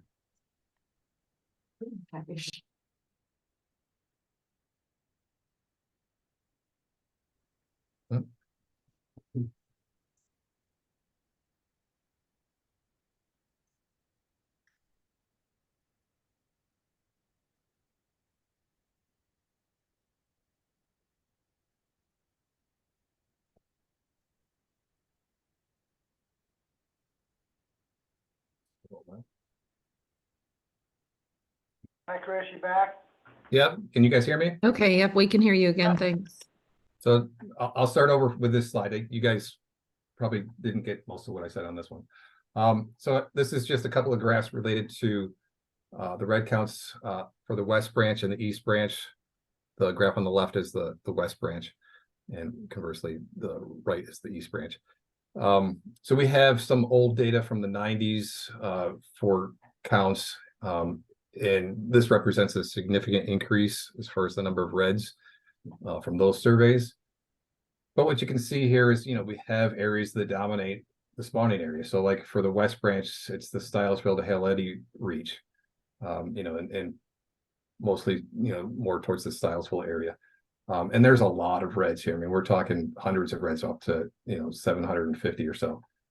And it's consistent across these 3 years. And we diminish as you go further downstream in the west branch. And that has to do with temperatures, and it has to do with spawning substrate.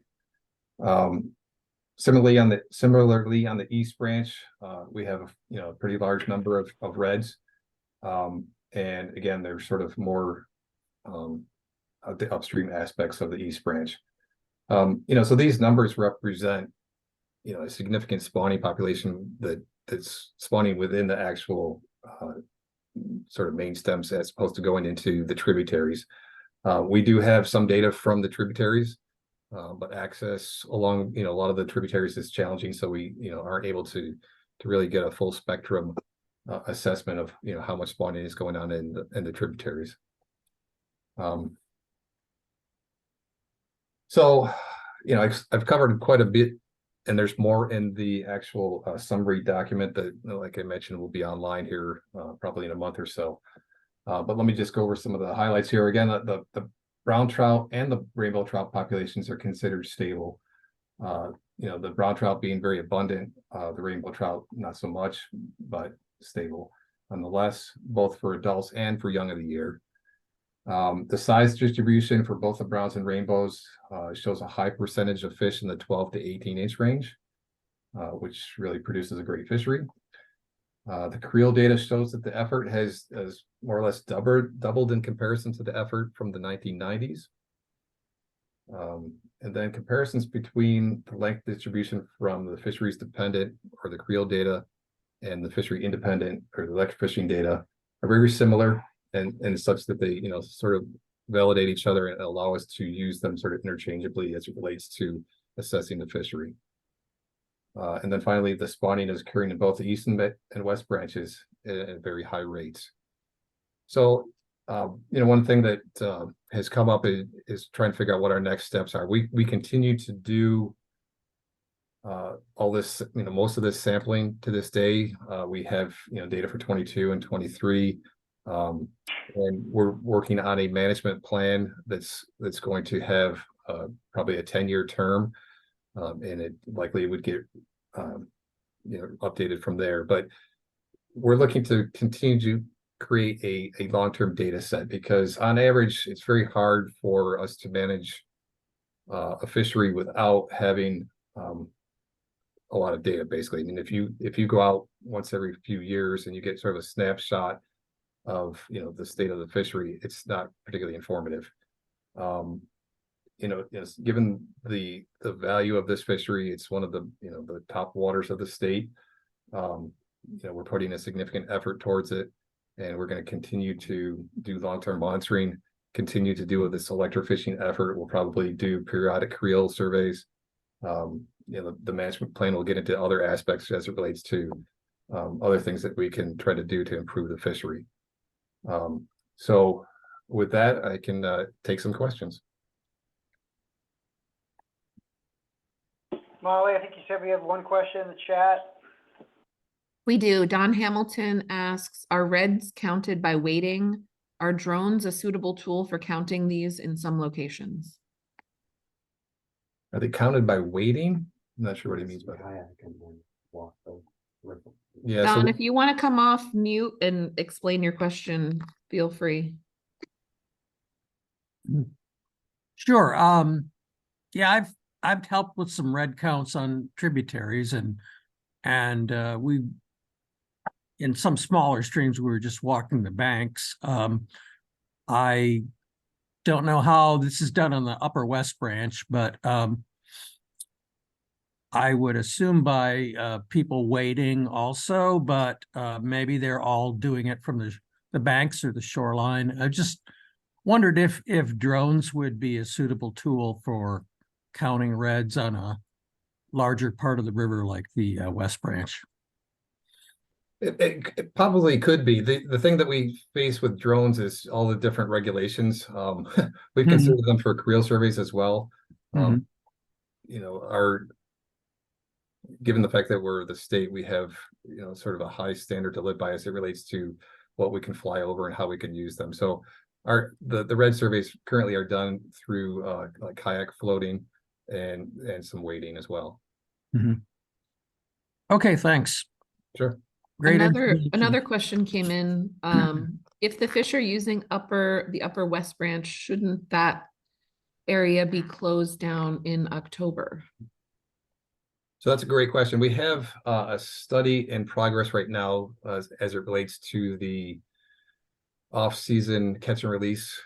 I say off-season, the historically closed season from October 16th through the end of March, to assess whether or not, in fact, that area or other, you know, sensitive areas should be off limits to catch and release fishing. So the study basically looks at, and we're doing it right now, goes out and counts the number of anglers for Region 4. We're doing the West Branch, the East Branch, and the Bushkill. And then through the summer, we do electrofishing surveys, not just related to what I was just talking about with the Joint Fisheries Investigation Plan, but also, you know, particular to this study, to see if we see changes in the number of young of the year that would match up to a relationship for the angling effort on those sites. So yeah, we're trying to assess that. On average, you know, when that regulation has been applied to other waters, it has shown very minimal effect on recruitment. But we're trying to make sure that that's still the case for these waters as well. Next up, we have Walter Deck asking, is there a rainbow red count? Rainbow red counts are challenging in the spring. Given flows, we try to do it, but we're not often successful just based on the fact that, you know, we're doing visual counts and the water's high and can be turbid, so it's challenging. That's all we have in the chat, Jeff, if there are any questions over there. Questions in the room for Chris?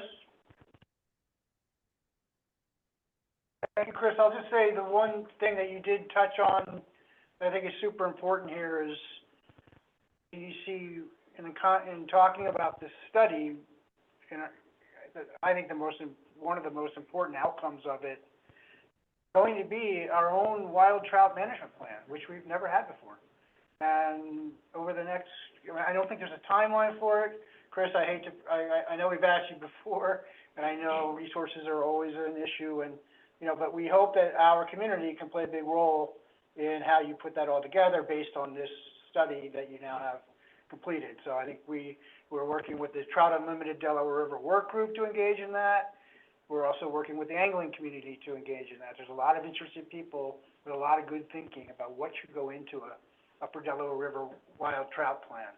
So we hope we can work in partnership with DEC, Chris, you and Steve and Tim and everybody, and Fred and everybody else to be a part of that.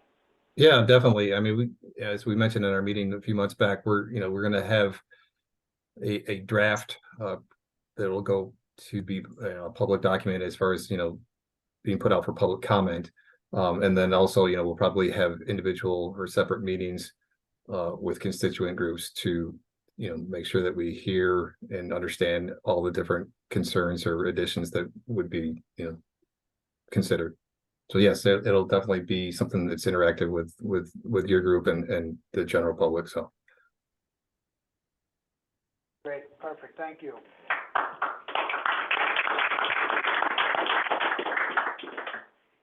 Okay.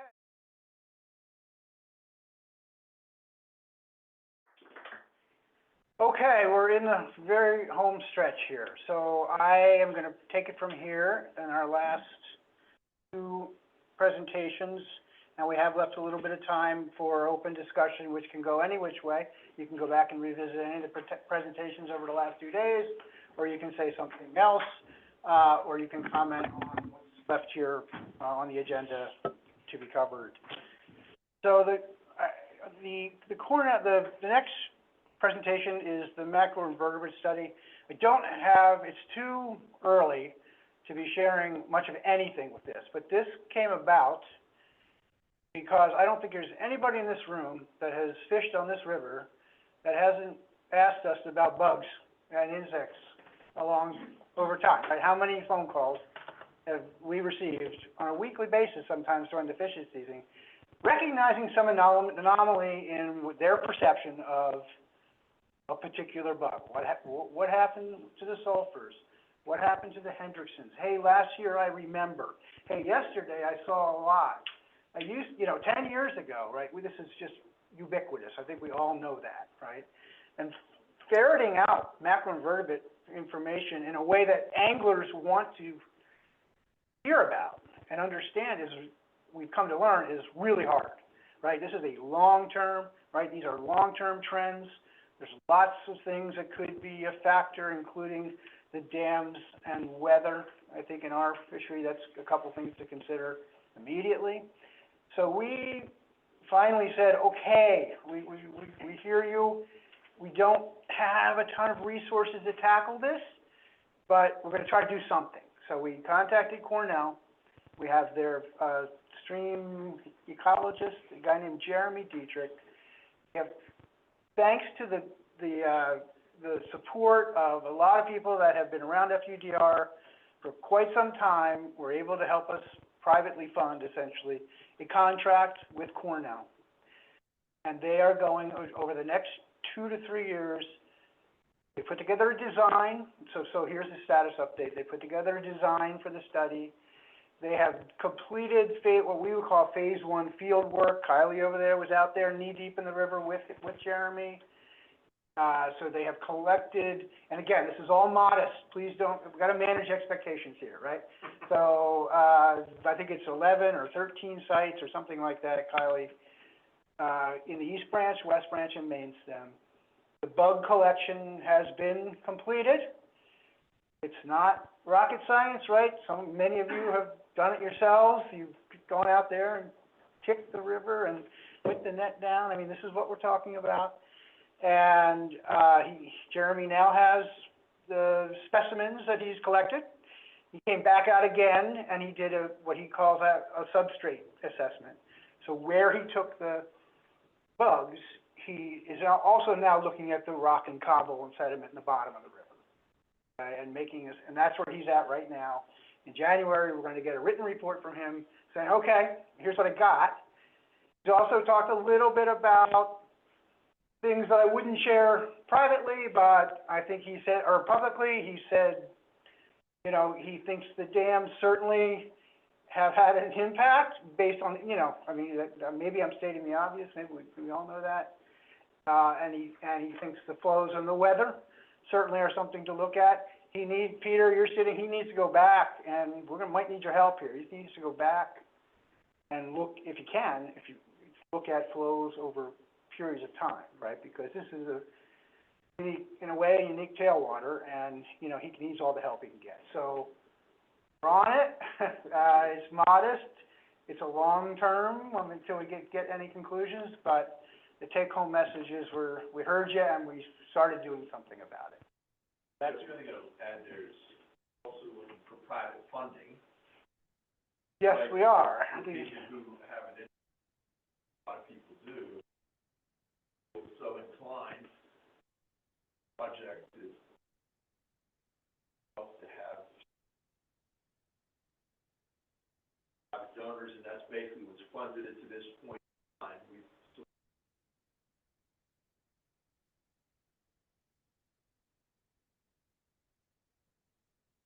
financed this project for us. Exactly. So if you're interested in that, please contact us. We are putting together a press, for those of you, there's some people on the phone, I believe, that are part of the funding support for this project. We will have a presentation for you probably in mid-November, or early December on everything we've done so far. Preliminary observations that Jeremy might have. So that would be available to anybody who's interested and wants to play a role here. Please let me know. So that's the Cornell bug study. Then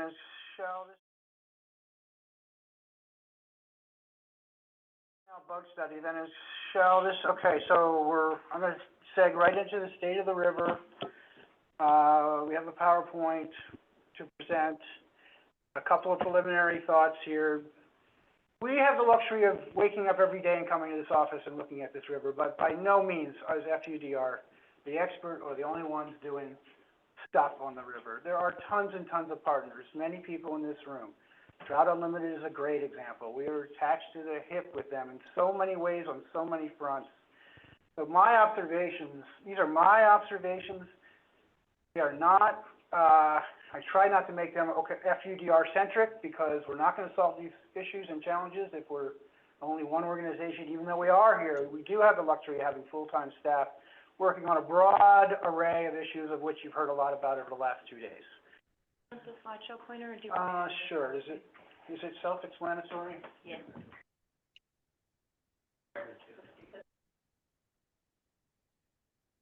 So again, this is open. I hope we can have an open discussion here. I hope people can add to this list or comment on this list. These are the kind of things that after 10 years of being here, consultation with staff, some of whom have been here longer than me, Sherry, Dan Plummer back there has been a long time, watcher of the river, angler on the river. This comes from conversations with dozens and dozens of people, many of whom are in this room. So I broke it up into opportunities and things to watch out for.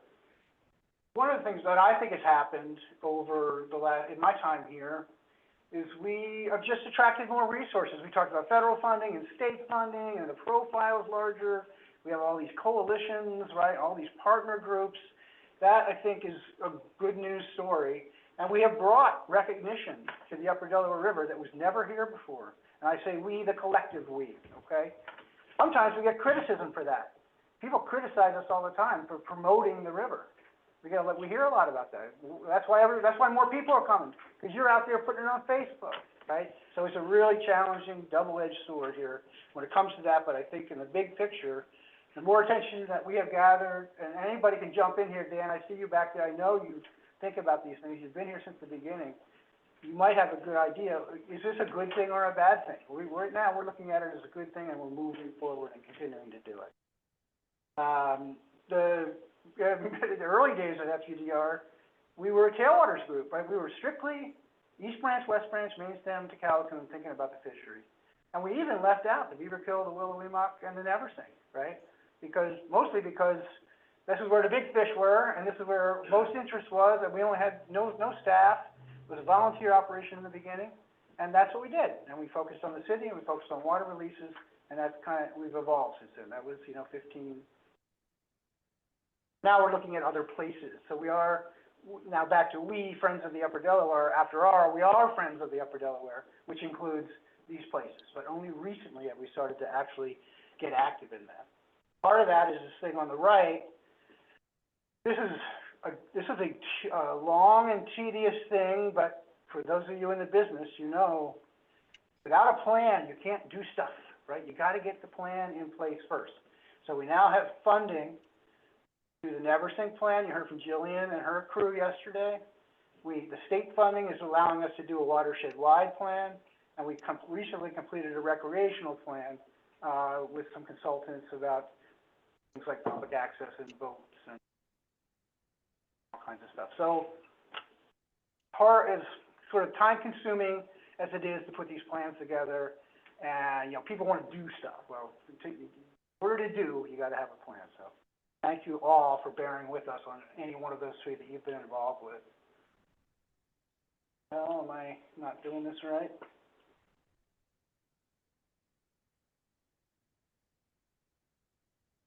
Mentioned the funding. These are not all the opportunities, but these are some of the big ones that have come into our world that have helped us expand our own staff here And also our partners, TU benefits from all of these as well, I think, for most of them. And other groups in the watershed, there are other groups out there that are also tapping into these funding sources. So the top one's the big federal act of 2018, which has probably given us the most funding for the projects we're doing out there. The New York, as Sherry mentioned yesterday, this was a huge accomplishment for us. We are actually written into the New York State budget to receive funding from the state of New York, governor and the legislature. Environmental Protection Fund. That $4.2 billion bond act is a huge opportunity. It's a statewide fund. And guess how, to get the money, you got to make the noise.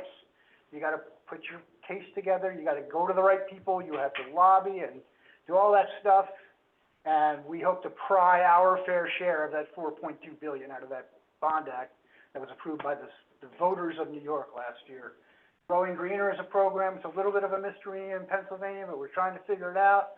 I don't know if Trey, if you and your gang have ever got into that, but it's a really weird thing. It doesn't have definite deadlines, and anyway, but it is an opportunity for us.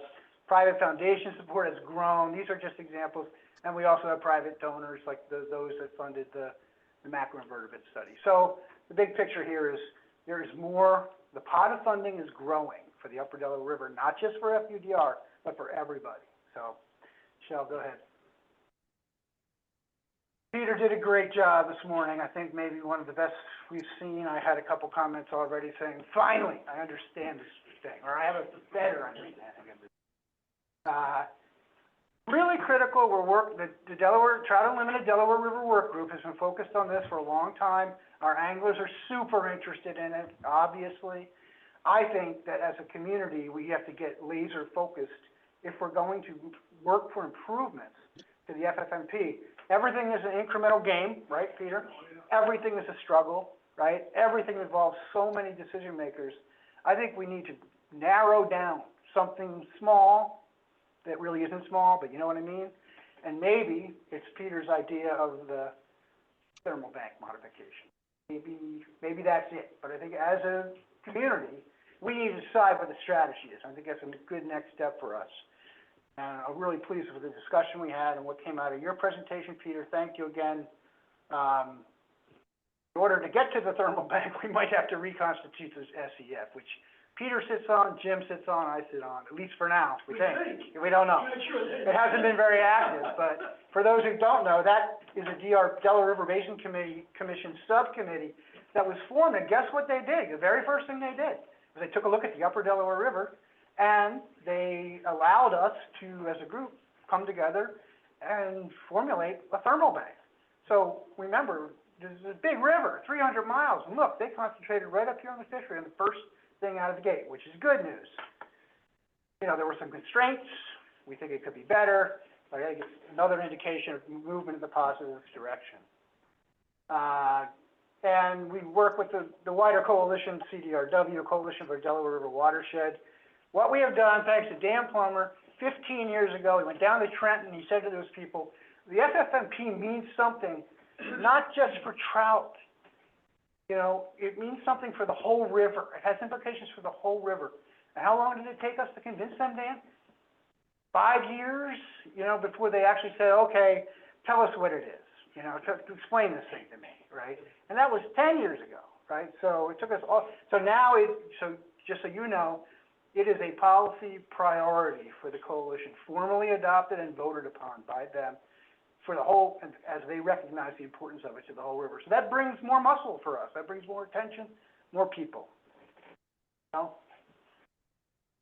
Molly and Tracy and Joanne yesterday talked about our on-the-ground restoration work. For us, that's relatively new. Trout Unlimited has been involved with it for quite some time.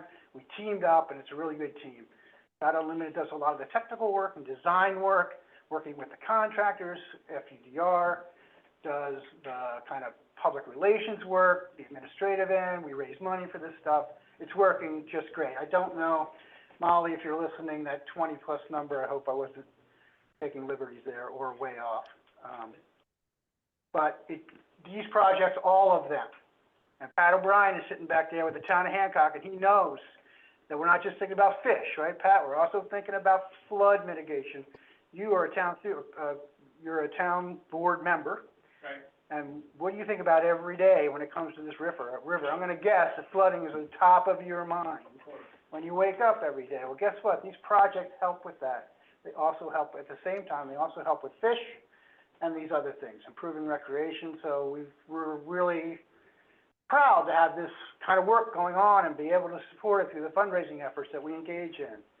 And then, Kylie over here yesterday talked about the Conservation Corps, where, you know, we got young adults out there now wandering around the watershed doing good things for conservation. I thought young adults didn't care about conservation anymore. When I look at the young, I don't even know what they're thinking, right? But we've got to know through Kylie's work and Molly's work. You know, we have 6 young people, you know, in their 20s, you know, post-college, sitting in this room, all through the summer, talking to them, right? Rich Thomas, his daughter went through it, right? Got to talk to JM. Look what she's doing now. She went through this program. She's now in college. She interned with Trout Unlimited in Washington, D.C. She wants a conservation career. This is the kind of stuff we're trying to generate here through this program. Go ahead, Shel.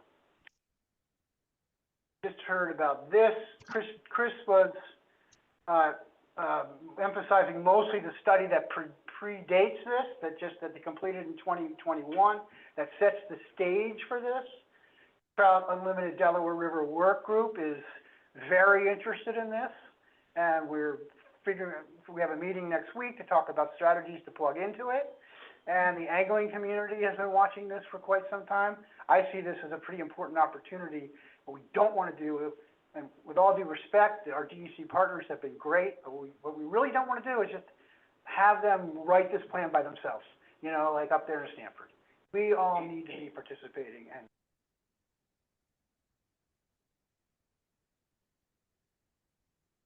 science, that was the other thing that, you know, when I first came here, I thought we had tons of science on the river.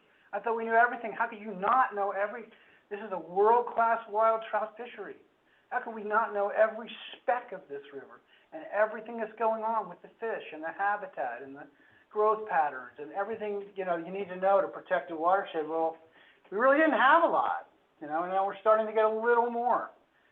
Already talked about the first 3 items here. Yesterday there was a presentation on the Headwaters study, Academy of Natural Sciences. That's going to be important for us. How's climate affecting our headwaters, right? Big question. Some of you remember Trudda's High Density Stream Survey. We still need to do something with that. It's a really excellent piece of work, and we've got to activate that. Dan, you'll be happy. You might even break into tears. Dan's been pushing the dwarf wedge mussel for years. He thinks it's a critical element to all the work we do, the colonies in Callicoon, and where are they, in the Neversink, and the Manga. Don Hamilton, who just asked the question from National Park Service, they received a federal grant. Dan met with them and said, you're not doing enough. They said, well, what do you want us to do? And Dan said, I want you to use the science that we know around the dwarf wedge mussel to think about the FFMP. Maybe, are there connections there? We don't know. And they said, well, we are so far away from even being able to think about that. First thing we need to do is have a study. Okay, we'll go with it. And so we helped them plug into the federal program, and now the National Park Service has a funding to do a dwarf wedge mussel study, which hopefully, you know, it's not at the pace you want, Dan, but hopefully it's moving along. And it is officially part of the FFMP. Right. The words dwarf wedge mussel are in the FFMP. I think it's the very last paragraph. It says, we need to consider the dwarf wedge mussel. And then every year, we ask questions to go, what they say, well, we don't have enough information to do much more about that than that. So, things to watch for. Brent was just here with the shutdown. It didn't come up, and Brent's not here to defend himself, but there is a few folks out there, particularly in the flood community, call them that loosely, that are not convinced that the drawdown, the initial drawdown, is going to be enough to prevent flooding, especially in the near areas to the dams. I think that's, you know, I asked Brent afterwards, like, well, you know, it depends. We don't, it depends on the weather and all these other things. We don't have a crystal ball. So that's something to keep an eye on. I honestly don't know, and I think It's hard to know that. What will releases look like? Brent basically answered that question. He said they're gonna be FFMP releases, right? Everything's gonna be the same. Yes, but, you know, it's kind of dodging the issue there, that FFMP tables, will we be at the tables that we've been used to, or high release tables? Or low release tables? Right, remember Peter's charts, them tables are 4A, 4B, 4C, 4, releases go up as you go down, so 4G is our favorite table, right? It's the highest release level. What Peter is suggesting is we may get bumped down as a result of this. And flooding, I already mentioned. Pat, we're keeping an eye on that for you. Believe me, we care about that as much as we care about water for fish. These are all unanswered questions that we gotta keep an eye on. Please, does that thing work, Shall, this? Yes, it works. I made it. Can everyone just, can they do it now, or can they do it later? They could do it now, they can, They have to actually do again, it. later. How do they do it? No, you, you just get your phone out, pull up your camera, and hover over that QR code, or you can press your From their finger down on seats, Or it. do they have to get right up on that? Thanks, Rick. Anyway, And look at that, there's Dan Plummer you again, get the idea. feeling the show. It's on your camp. So okay, river pressure, who hasn't heard about it? It's a really complicated debate. Once you start drilling down on all the questions that come flying at you from every different direction on this, your mind wants to explode, right? It's general comment we get is, there's too much river pressure and it's hurting the fish. Okay, you know, where do we go from there? And, you know, when I first got here, my board of directors said, stay away from this one because there's no answers. Too radioactive for FUDR to engage in this. And there's still some truth to it, I think. So our first attempt, what we thought was a pretty soft one, but a good one. But okay, maybe the first step could be, let's just do a little education here, right? Let's express our thoughts and feelings about how we should try to behave and conduct ourselves on the river, particularly during the summer, crowded summer season. And that's what that is. So that's our best shot at talking about, you know, operating with crowds and different kinds of users of the river. And some people like to fish and other people like to kayak and go behind the angler and don't yell and, you know. This is our first shot at that. But, and then these are some other, you know, some concerns related to that, the illegal guiding, we hear about that from the guides all the time. Do we need regulatory, you know, like out west, don't they do stuff out west, right? Don't they like limit fishing and during the middle of the day, or they limit boats on certain sections? You know, do we need to do that? And if so, how? DEC has already, by the way, told us that's not gonna happen here. So that leaves us with, you know, what are some of the more collaborative, voluntary things that people can do to make life a little bit easier out there when it gets stressful in May and June? Public access might play into that, or is there a way to have more public access, spread people out, right? Water releases, I hear a lot, well, if you put more water in the river, then it'll just spread everybody out, and that'll be cool. So, and then these things are all very complicated. But anyway, folks could download that and read it, that'd be great, and share it. Oh, you can go. Climate, we talk about climate all the time, came up in virtually every presentation over the last 2 days. Got to keep an eye on that, you know, warming water temperatures, more severe and frequent storms. There's no such thing anymore, right, as the 100 years. Right now it's happening, you know, 10 times a year. So, you know, this is something that's always hovering over us. We can't change the weather, but we might be able to make management adjustments based on what we know.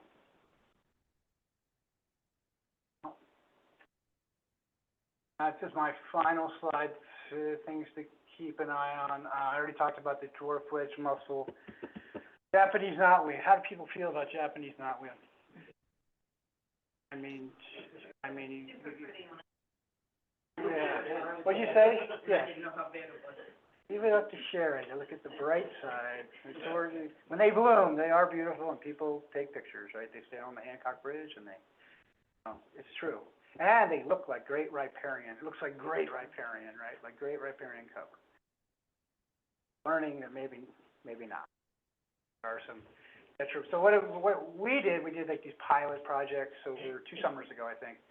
We took little plots and we kind of tried different techniques to control it, right?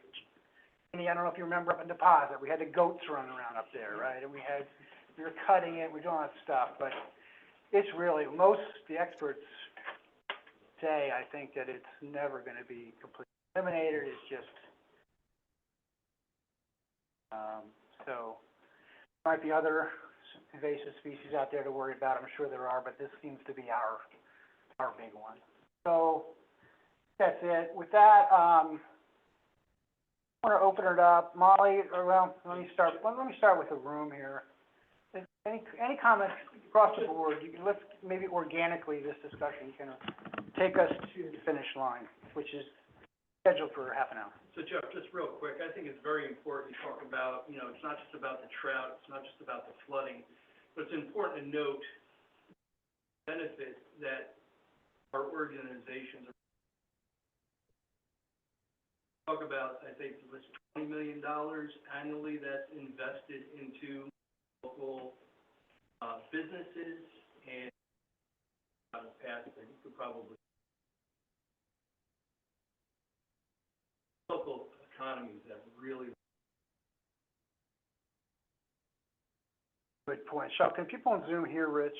Hey Jeff, Thomas, yeah, thank you're you. gonna either need to repeat everything that's being said in the room so we know what's going on, or pass the microphone around as people are talking. Does anyone else have questions other than Rich before I do that? So I think you can just repeat that. Yeah, the number is, depends on what consultant firm you hire, right? Yeah. But generally speaking, we know it's an important number, right? What is the river contributing to the local economy?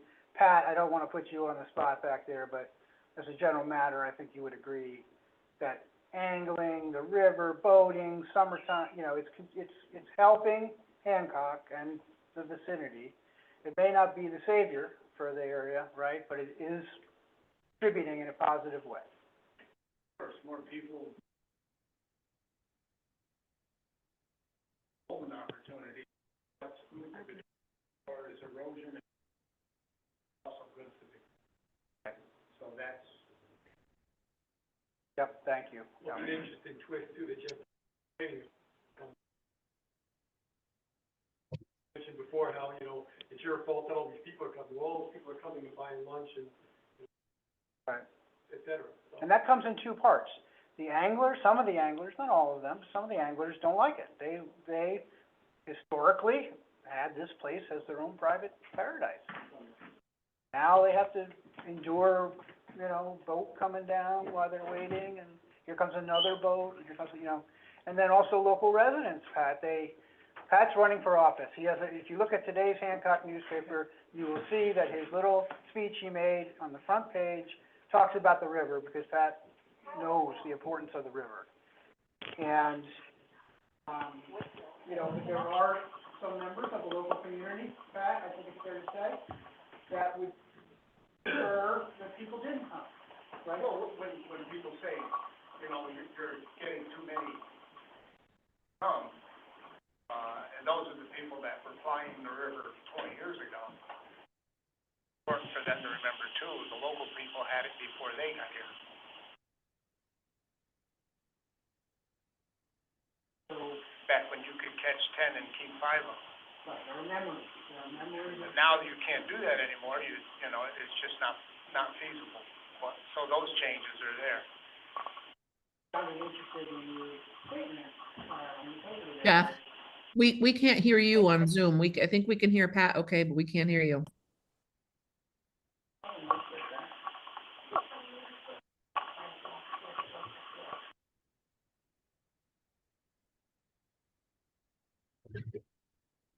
Molly, can you hear me now?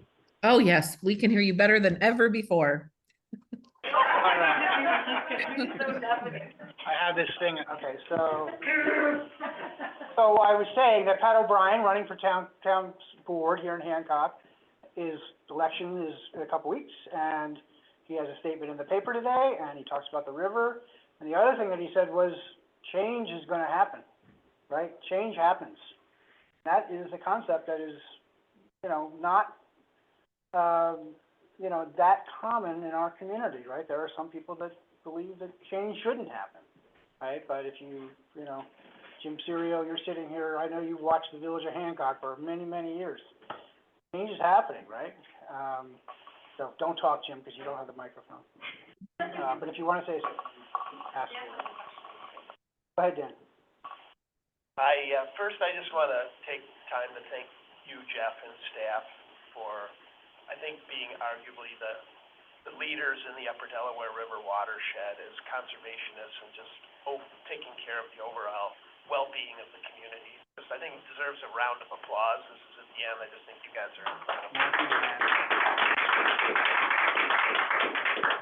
It really has come a long way. I think water everywhere. I was looking back, Sherry, I think this is like the 14th year. Yeah. We made chili for everybody. But, Jeff, the one question that's obvious to me that I don't know if it's been asked yesterday or not, but you guys have done so much, and there's still a lot to do. But what's missing? In your mind, what are you guys missing? What do you and staff feel you don't have access to? A bathroom. I agree. I'm just looking at our bathroom. It's a little rough. But if you had a golden egg, what would it be? Well, I'd like staff, particularly senior staff, Sherry and Molly, to think about that beyond when you need a new bathroom and the office that you got us. I think the science piece is part of that answer. We'd like more, a lot of it just comes back to more funding, Dan. As you know, we've talked for many, many years about, the famous comment that I heard at one of the thousands of environmental conferences I've been to is, visit Sherry, is a vision without funding is an hallucination. That is the reality of our world, maybe everybody's world, I don't know, but it's certainly our world. So that would be the generic answer. And then I've been here a long time, I've watched these guys on the FFMP. I personally think we need to somehow organize ourselves, and Peter and Jim, you guys have to be central to this. Like I mentioned a moment ago, what's the best incremental improvement to the FFMP we organize around, right? That, to me, before I leave FUDR, I'd like to see that happen. Someone said it, I think Peter said it, or maybe Brennan said it. The reality is here, correct me if I'm wrong, Peter, the releases from these reservoirs have a predominant impact on the habitat, on the fish, on the river, than any other factor, right? I don't know. Would you agree with that, Peter? I mean, that's, so if that's the case, and there's something better to be done, let's get it done. So I think that's a missing piece for me, Dan. That's my best answer at the moment. Molly or Sherry, or Craig, do you want to add to that? Yeah, I would just say that, and I heard this from Dale, who is his first time coming to WWE, is just education for what it is that FUDR is doing and overcoming some of the misconceptions or misperceptions. A lot of times they come from ignorance or lack of knowledge, but I think our ability to sort of communicate what all is going on and what is what we're doing. I said to Dan and to Dale, if not us, then who? Right? We swing the biggest stick, I think, and you and staff have done an incredible job of advocacy over the course of time to be able to move the needle, and we've got people's attention, and maybe it didn't start with your article in the New York Times, but it went a long way, and I think credibility. But there are a lot of people that depend on this river, both locally and for recreational purposes, and I think our ability to communicate what it is that we're doing is something we talk about as a board, but I think that's something that I think we can always improve on and help us. No doubt, totally agree. We could do a better job all the time of communicating who we are, what we're doing, beyond like an event like this. Definitely is something, I don't know what you call it, missing link or whatever the question was, it's true. I agree with that, and all the technical information is wonderful to hear about, but being from Deposit, I don't think most people didn't know what's going on. I'm on the board, Checking to see if you had the microphone. yeah, I'm on the board of the museum there, and we always look for speakers and whatever, and activities for people to participate in. I think it would be a wonderful idea to take it down to a different level of, you know, what, about the water tributaries in the area, and I think it would be very helpful to us. Coming from a person who lives in Posset, the heart and soul of the Upper Delaware fishery in some ways, right? The haunted West Branch where everyone goes where they can't go anywhere else.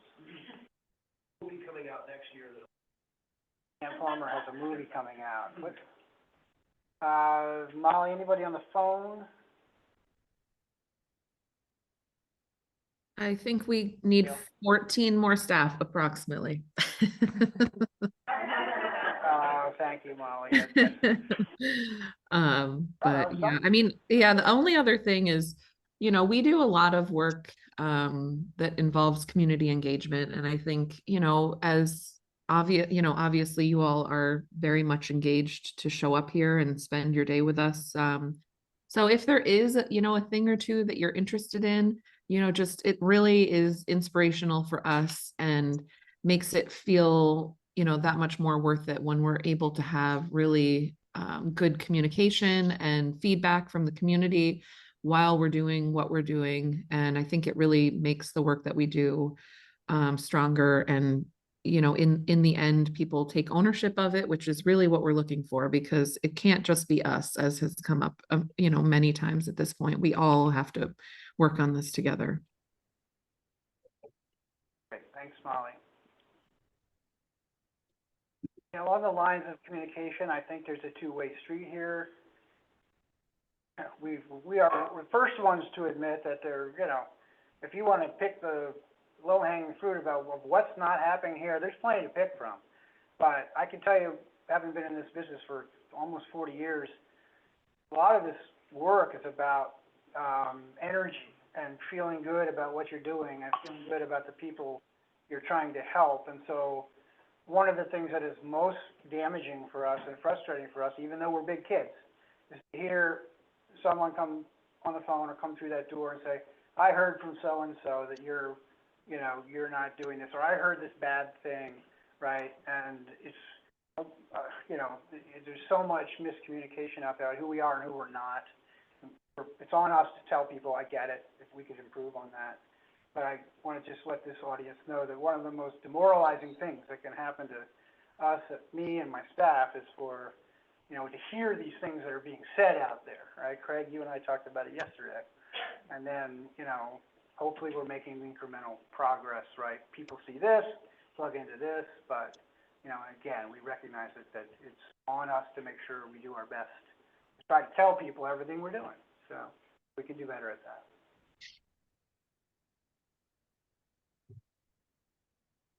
Michelle's just suggested more flyers up at the watering hole for many anglers called the Crosstown Tavern.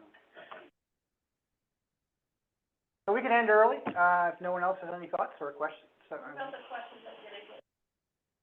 Do we have them? Do we have, does Molly have them? Do we have what? I think there might have been some residual questions for Peter maybe, and maybe for Oh, Brent, yes, who's there not were. here, but Yep, there were. Let me go back to those. are you up for it? Someone give Peter the, we'll deliver it to you. Ask away. So are you ready, Jeff, in there? We are ready. Peter's Okay. all ready. A little nervous, but he's ready. So Fred Peckham mentioned that the National Park Service did a study on the dwarf wedge mussel a few years ago. Don Hamilton said the etiquette guide looks good. Is there a need for a guide for riverfront property owners to be good stewards of the river in terms of riparian property use? Oh, this is a good question. Oh, maybe, I'm sorry, Yeah. maybe those aren't the right questions. Peter.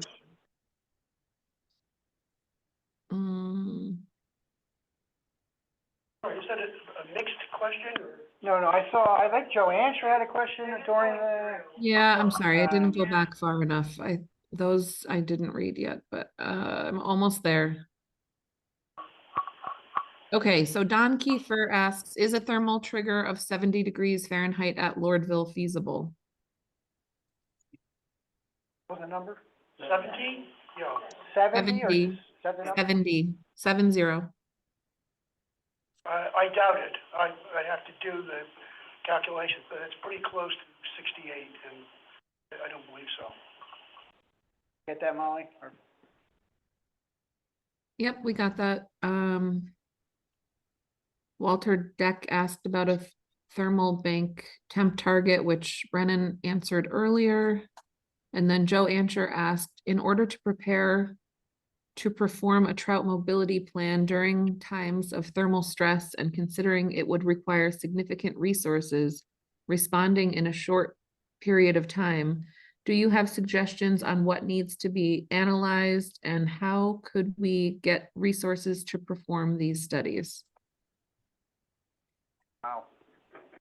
A lot of questions. I think I would start with a model of looking back at exactly what was done in previous mobility studies. And I would hope that now, in the passage of time, technology would have made that easier and less expensive to do. And my thought is to focus it. In the past, it was not focused on the features of the river that we're most concerned with, which would be the main stem in and around Lordville. I think that's the question is, what does trout do there? I also think it's really interesting. Fishing is so good down to Callicoon as long as the water stays cool.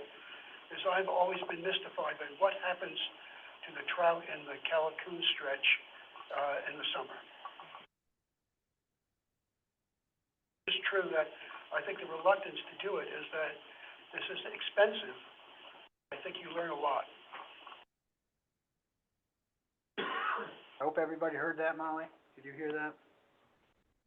Yes, we can hear.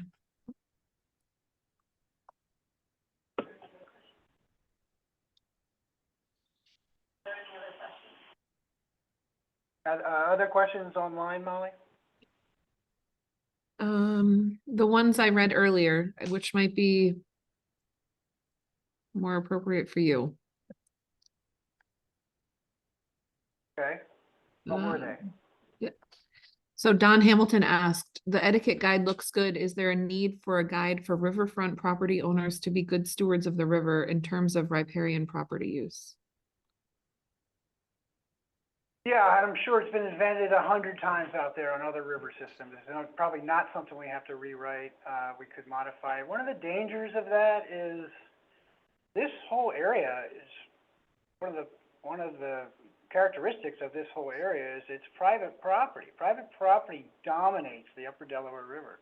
We don't have, you heard the National Park Service superintendent say at the end, I don't know if you caught it, but they only own 33 acres, right? There's no public land out there. So we have to go landowner to landowner on just about everything we do or think about. And that can be a little dicey, right? It sounds great, a streamside landowner's guide to taking care of the river. Once you start getting into that and writing that, and Don, I know you know this, and I'm happy to talk more about it with you, but that can get really tricky and dicey. And You're probably aware of the Peter, you gotta get the mic. An example of how tricky that is happening down by me in the town of Highland with the FINFO project to convert the Kinnectay campground. And so it is really a struggle between the public good and private property, and it gets us close to politically ideological issues. Sure thing. You could have a day, go ahead, Tom, want to add to that? So I think, just going from memory, I think the bat kill at Home River is an issue from Trout Unlimited, did some work like that on how to talk about, streamside management. One of the dilemmas, though, is that people a lot of residential housing, that would be different than, say, dairy farm management, which I think is a big focus is on that.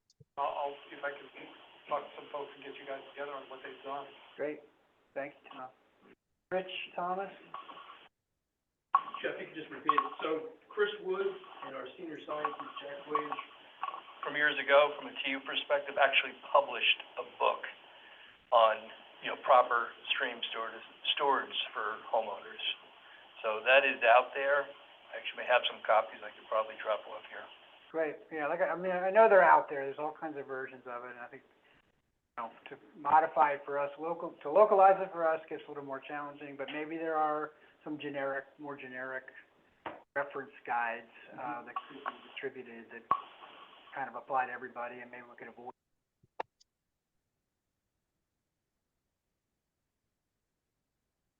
Thanks, Jeff. Yeah, I you, know John. there's some guides out there and best management practices in place. I'm not thinking about mandates, but suggestions. Right. There are a lot of new property owners here. Sometimes voluntary things that people can do. People are interested in being good stewards of the river for the most part. So, yeah, I think it might be helpful to customize something for the Delaware and distribute that. Another thing I was thinking about, and this is kind of on the National Park Service, is giving people guidelines for what they can and can't do along the banks of the river on a wild and scenic river, in terms of bank stabilization and riprap and that kind of thing. Occasionally, we have to contact people regarding different things they're trying to do on the riverbank to stabilize it or whatever, and they need to be made aware of what they can and can't do on a wild and scenic river. Indeed, yeah. Going back to your question, Dan, a citizen's guide to is a very common thing in our world. The two that come to the survey, we have actually, Peter, been trying to do a citizen's guide to the FFMP. And in a way, you almost kind of did it today, where it's close, right? You still have some of those charts, I'm kidding, because I know it's sometimes impossible to explain it without that level, without using that level of information. That would be a top priority, and we actually have drafted one, which we can show you. And then what Don just said, how many times a week do I get calls from, in this fishing season particularly, from anglers who are floating by and there's someone scarring up the land somewhere close to the river, and they question, what are the laws? What are the regulations? And we've tried to tackle that a little bit. But one year at WWE, we had all the officers in here trying, but honestly, I don't think they knew the details of both in Pennsylvania and New York, which are different. Right? What can you do and what can't you do? National Park Service, Don, as you just said, plays a role. We just had an example down on the main stem just last week, where we kind of had to go out there and take a look and ask questions, and is this okay? I get that question all the time. Again, a little tricky to kind of, we don't often talk about, fixing the river through regulation. Not a very popular subject, right? We hope that voluntary efforts and streamside landowner education and all that good stuff could, can make it work, but there are times when somebody does something, often because they're unaware they shouldn't be. That's mostly the situation. I don't think most people are out there maliciously doing anything, but I mean, I'm not to say it doesn't happen, but most people just do it by accident. And in come the phone calls, out come the rangers, and then we got to have that discussion, right? Is this good or bad? Is this okay or not? Sam Decker, I think, is on the phone right now, just sent me an email. Hey, whatever happened with that property down the main stem? I get these kind of questions all the time. I just want to add in regards to people asking about river pressure and etiquette. Last year we had some really good discussion at our WWE, and you can go on our website and it's all broken out by presentation. So I would look at the 2022 WWE river pressure section. Yeah, thanks, Shel, for that reminder. We had some interesting participants there. We had a friend of yours who was a kayaker, and she had a lot to say about her view of the world here when she's out on her kayak, and views that anglers might never even have thought of or considered. So, I don't know if this is something you guys run into all the time. I think just simple things like large wood in the water, Tom, you can start over. Yeah. Yeah, so I don't know if this is an issue for you guys, but I've heard of it in other places where, there's different users have different outlooks on the same thing, like large wood in the water. Kayakers generally dislike trees in the water, but trout fishermen usually like them, so it can be complicated, community issue. Totally. Pat, you might remember we did the Sands Creek project, and the first thing we said was we're gonna put wood in the water, and the town fathers said, are you kidding me? We wanna take wood out of the water, right? So they're thinking through a flooding, culvert plugging, debris, and we're thinking about habitat and creating nooks and crannies for trout. So yes, it's more on that education, more communication. We got through it, right? We now if you go up to Sands Creek, you see all these trees with these giant root balls that are jammed into the bank, that are stabilizing that bank and creating fish habitat and slowing down the water and dealing with flooding. Example.